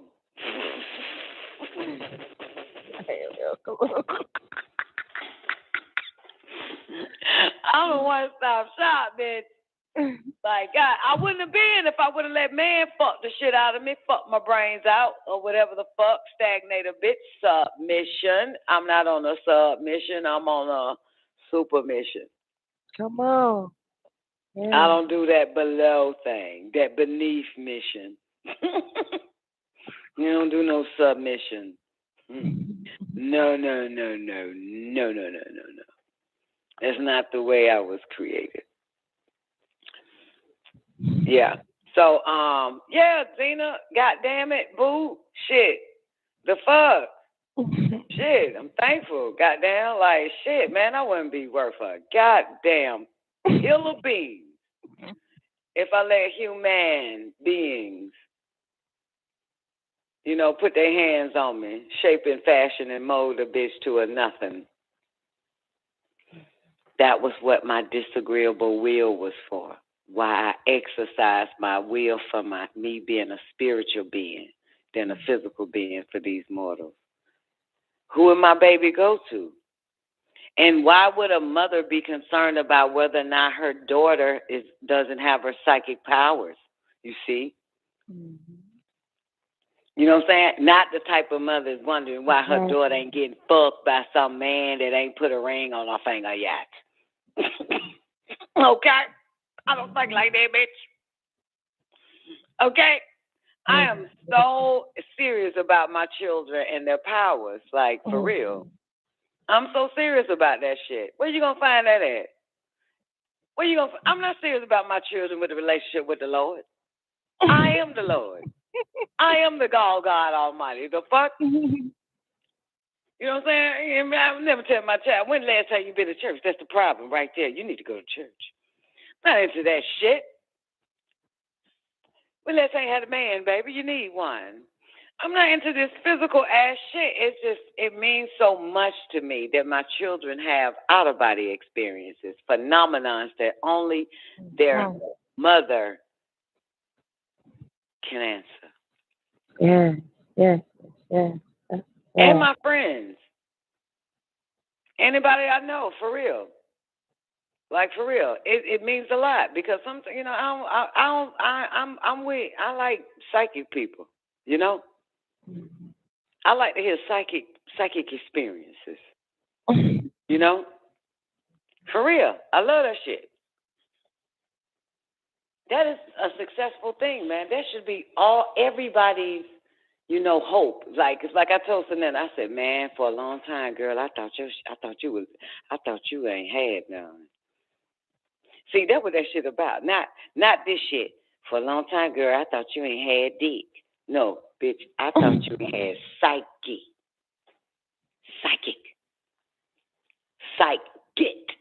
Motherfucker. Yeah. But it's a beautiful thing, beautiful. Man. For real, man. It is beautiful to be around spiritual motherfuckers, man. For real. Like, you know what I'm saying? A rich motherfucker, man, I can run circles all on your ass and go straight into mind control and make your ass give me everything. They're so stupid. A fool and their money will always part. But the saddest thing is when you get so freaked out that my fear is that you get so scared that you don't ever want to do psychic powers or psychic anything or wish somebody bad shit on them and it happens and you don't ever want to do that again. That's not. No, please always do that. Always wish bad shit on that motherfucker and anybody the fuck else so it can. Don't shun your powers. Don't shun your powers because it happened. You know what I'm saying? You know what I'm saying? Don't do that. Keep it up. It's important. So, yeah, Zena, that was my moment for today. I love it. Yeah. I just still got to work on Tiara because, you know, she caused a few deaths in her life and I this bitch want to be as mortal as possible. But so now I told you about that time, you know, nigga got the fucking tractor trailer on the other side of the highway, jumped the fucking highway on the other side of the highway and killed this nigga for some else. I said, boy, I said, boy, I said, so none of you did that then. Did she do it? Sananda said, I probably still have the message, but I think her said, I thought I may have did it, but I don't think I did it. Some shit like that. She said. Yeah, because the motherfucker came at her wrong. He came at her wrong, man. Yeah, he came at her wrong. But Sananda's pure evil. And it makes sense why, you know what I'm saying? I don't even know why the fuck I would think that her psychic powers or all the shit that happened to people around her, you know what I'm saying? Like, it ain't due to her evil ass. Right. Yeah, like she don't, you know what I'm saying? I don't know why I thought that. But I even asked her, I said, what you plan on doing, man? You gonna, you know what I'm saying? You gonna handle that? That's what I asked her. You know, the person that actually, you know, trying to do some shit to her. I can't remember what she said, though. Yeah. Girl. Well, sometimes you ain't got to do nothing. You know what I'm saying? Sometimes, right? If I had your mom on the line, she would say, sometimes you got to do nothing, honey. God will handle it. Yes, she already put the blood of Jesus on it. Yeah. Yeah, but shit. It's only Tierra. You know what I'm saying? I mean, your compassion is so important. You know what I'm saying? But when somebody does not have compassion, when somebody wants to disrespect you, when somebody wants to defile you, listen, they ask for it, you know? You know, they ask for it. They should get exactly what they ask for. I just think people don't need to be walking around thinking they got away with something. That's the problem. You know what I'm saying? They have to learn so they won't commit the same sin over and over again. You know? And I know that when they come to my blood that done came out of my body, this is judgment day. Be on your best behavior. You know what I'm saying? If not, all that foul shit that you think you got away with is going to come back. Yeah.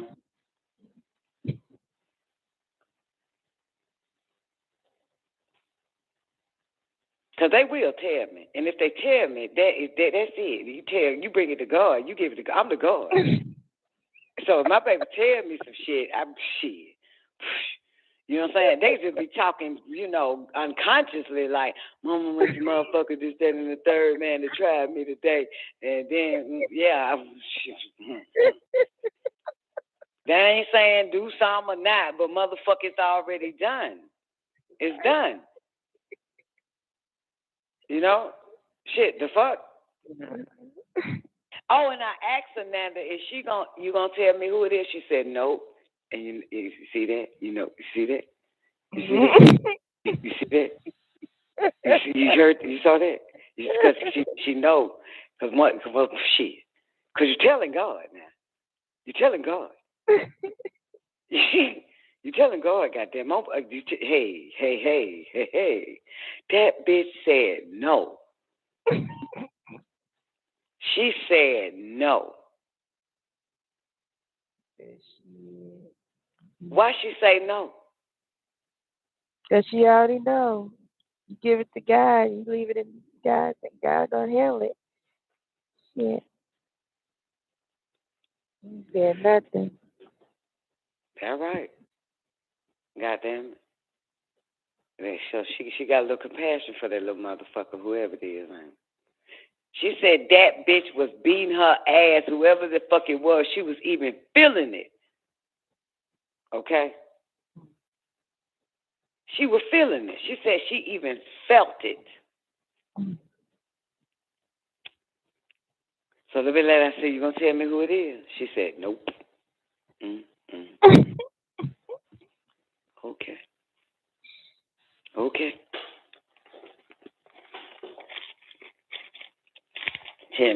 anything, boo. Girl. God dog it. God dog it. You like to hear that update? Yeah. But see, let me tell you something. At the end of the day, can't nobody keep shit from me. You feel me, Zena? That bitch, it gonna show. It don't even matter. Cause I got some goons in the door, baby. I got motherfuckers all around this bitch. You feel me? They gonna still goddamn do what it do, whether I know it or not. You feel me? They know. You feel me? They know what it is. They know who it is. They gonna come back. They gonna get theirs. You'll see. Watch. And she gonna end up having to tell me. She ain't probably gonna tell me the person who it is, but she gonna tell me what happened to the motherfucker. At the end of the day, it don't even matter. I send my angels out amongst my babies. Come on. At the end of the motherfucking day, boo, they gonna catch it anyway. Angels don't just come down to fuck daughters of men. The fuck? They don't just come stick their dick in every goddamn thing. They're like the Melchizedekians, waiting for a fight.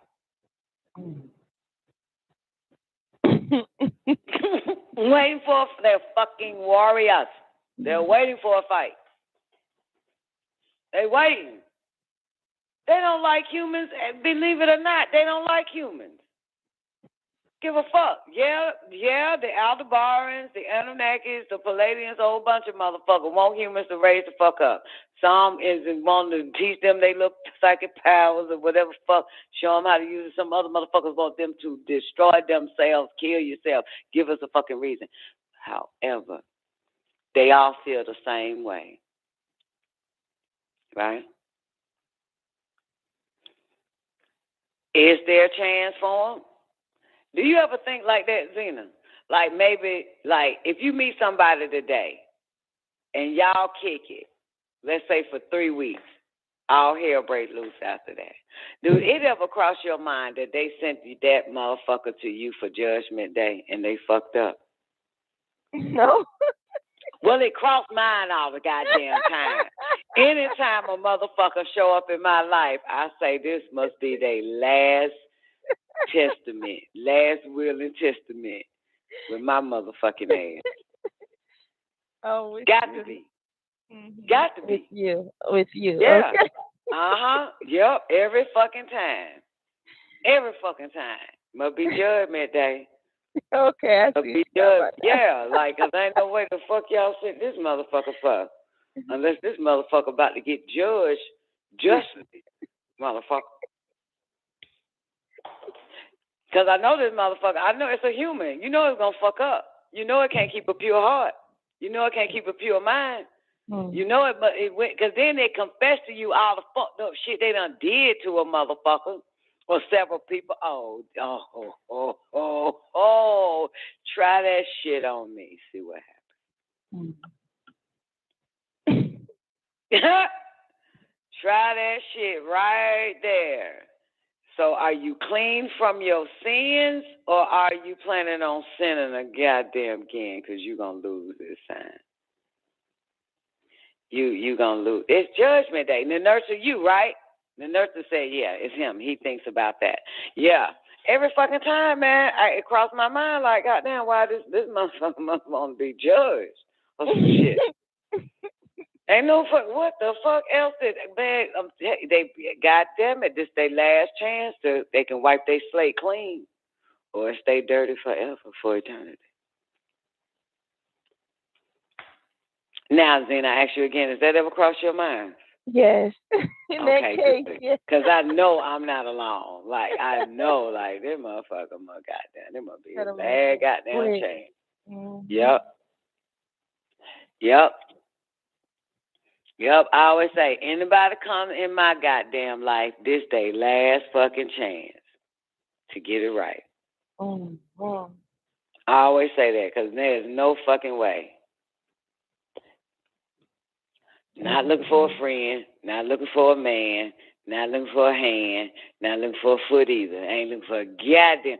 So, motherfucker, they sent your ass. Yes. This your shit. This your, boy, you better be right and exact. And when we depart, when it's after you finish, after this shit is over, because we don't stay long. You know what I mean? You know what I mean? Just make sure you ain't did shit goddamn outside of the norm. Yeah. Yeah, man. That ledger is a motherfucker. What if you want to hear this shit? This shit wild before y'all doze off because, you know, it's about to get 6 and 6 is the spell of sleep. What if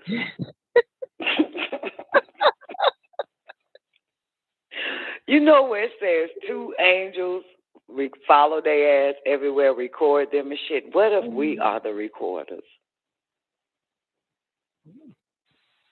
Because I know I ain't got no angels watching my motherfucking ass. Yeah, they ain't got. I'm doing the recording for the record. They name me say shit. I am the recorder. I record everybody fucking deeds. Everybody goddamn deeds. Everybody deeds. Goddamn it. And you know, have you ever been alone and you get to read motherfuckers Akashic records and you walking around cussing their ass out again in the house by yourself? And you get to see they shit. You Twain, after girl, I do it all fucking day. I look at they shit, god damn it, be like you deserve this shit. You ain't know who you got. You got the wrong one, fucker. You got the wrong one. Like that shit gonna stay on in these motherfuckers' ledger. You hear me? That shit is never gonna be erased. They be showing me people shit, girl. And this boy, that's why. If your ledger, if you met me in 2000 and the last time you fucked up with me was 2010, it should stay 2010. You understand? And but you still with me and you keep that letter, you keep adding to the red side of that bitch. It's, man, what the fuck? It is so important that people stay the fuck away from me. So their ledger could be 10 years ago, 20 years ago, but it still don't mean shit. But you keep creating that bullshit. Oh, my goodness. Oh, my goodness. I just be minding my business and the book opens. It happens to you, Twain. I mind my business. I could be just happy doing anything. Next thing I know, a book is open in front of me with their name and they act. Every fucking goddamn thing they done fucking dead, bitch. Ain't no erasing that shit. Ain't no they be showing me these folks shit, boo. Okay? They be showing me that shit. It don't matter. It's in there. It's in there. You know, like, if I said this before, I think what they do, Zena, is that it's up for renewal. You get it? Mm-hmm. Like, renewal means give them some more hell. Like, yeah, that's why it pops up. That's why they showing me that shit. Give them some more, because, you know, it's up for renewal. Up for renewal. You know? Yeah. That's why. That's what it is. That's what it is, Twain. It's up for renewal. That's it. Up for renewal, where you got to fucking put the wrath down on their ass again. That's right. For renewal. I mean, sure. I mean, especially when I'm alone, honey. It's like I'm in the hall of fucking records or something in this goddamn house here. Like every room is a goddamn somebody's book is in that bitch, and it just opens up. No matter what, man, shit is wild. No matter where I'm at, they up. That boy.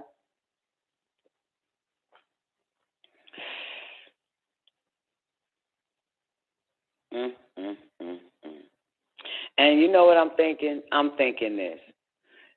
Twank, what if these people are thinking, my life ain't been the same since I goddamn was with that bitch.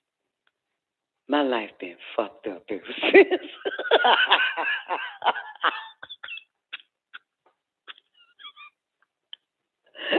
What if they thinking, it's something with that bitch. Like, we the motherfucker, like, they looking like we the motherfuckers that done fucked them up. Like, they, you know what I'm saying? Like, something wrong with us. It is. You. That's what the fuck it is. You. Yeah, because I knew a chick that said this one time. It was on Facebook, too.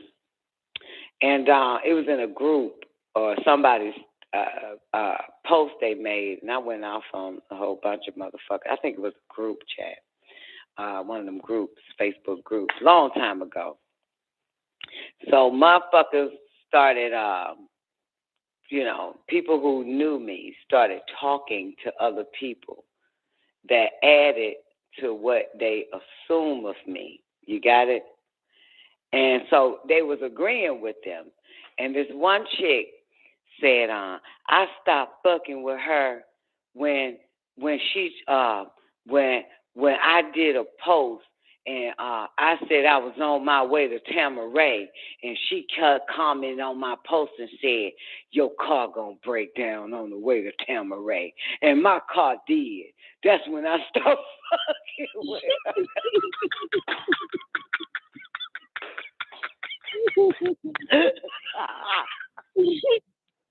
Yo. Just like that. And I really liked the bitch. You know, she ain't got no legend with me. But and I tell bleak the bitch, by the way. Why you say that, Don? Because that's what I saw. I'm a psychic bitch. It's a warning. That bitch got scared out of her. I stopped fucking with her. She said my car was gonna break down on the way, and it did. That was that bitch said. I mean, I saw it. I saw it happening. I wasn't gonna tell her don't go. I was just like, you go to Tamaray on your way to Tamaray. Shout your car gonna break down, bitch. But yeah, so she added that to the fuel, to the fire, whatever they were, people were saying shit, you know what I'm saying?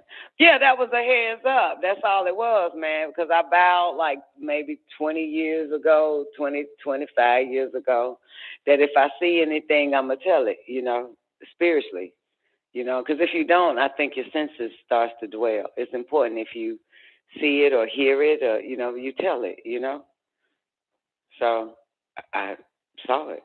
Saw shit. Break it down.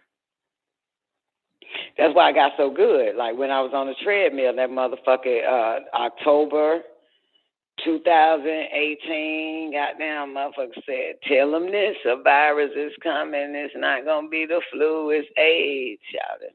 I remember. So I got so good at it. If I see it, if I hear it, I tell it. It may not make sense to nobody. It may scare some motherfuckers. I might be stupid, crazy, don't know what the fuck I'm talking about. I'm crazy and shit like that. But it's going to confirm. I remember that. Yeah.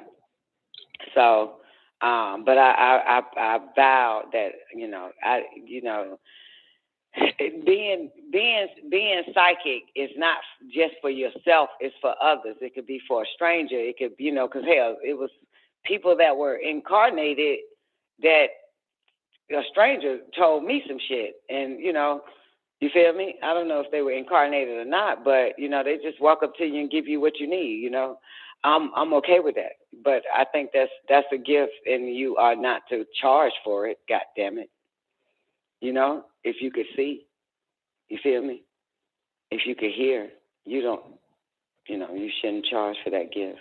You should tell it and shit. So, but I don't know how I got on that. So, yeah, that's why I got on that. Because I'm simply thinking, like, what if these people, like, You know what I'm saying? Like, we the bad guys and shit, Zena. You know, like, they life fucked up ever since. You know? See us as, you know, we did some shit to them. I mean, what we did, well, I did. I ain't gonna say we, but yeah, true.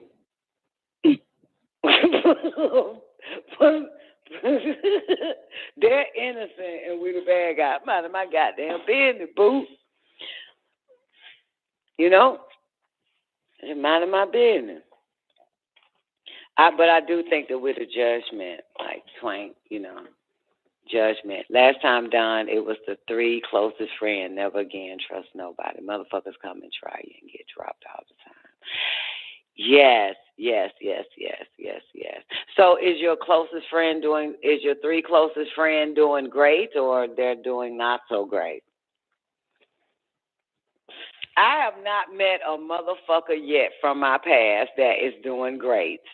I just want to put that on record. Not.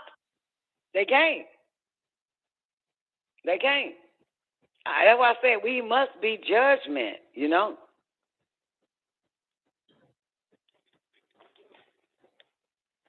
We must be judgment. Like, the fuck, you know? Think about it. This is hell or heaven on earth, as they like to call it.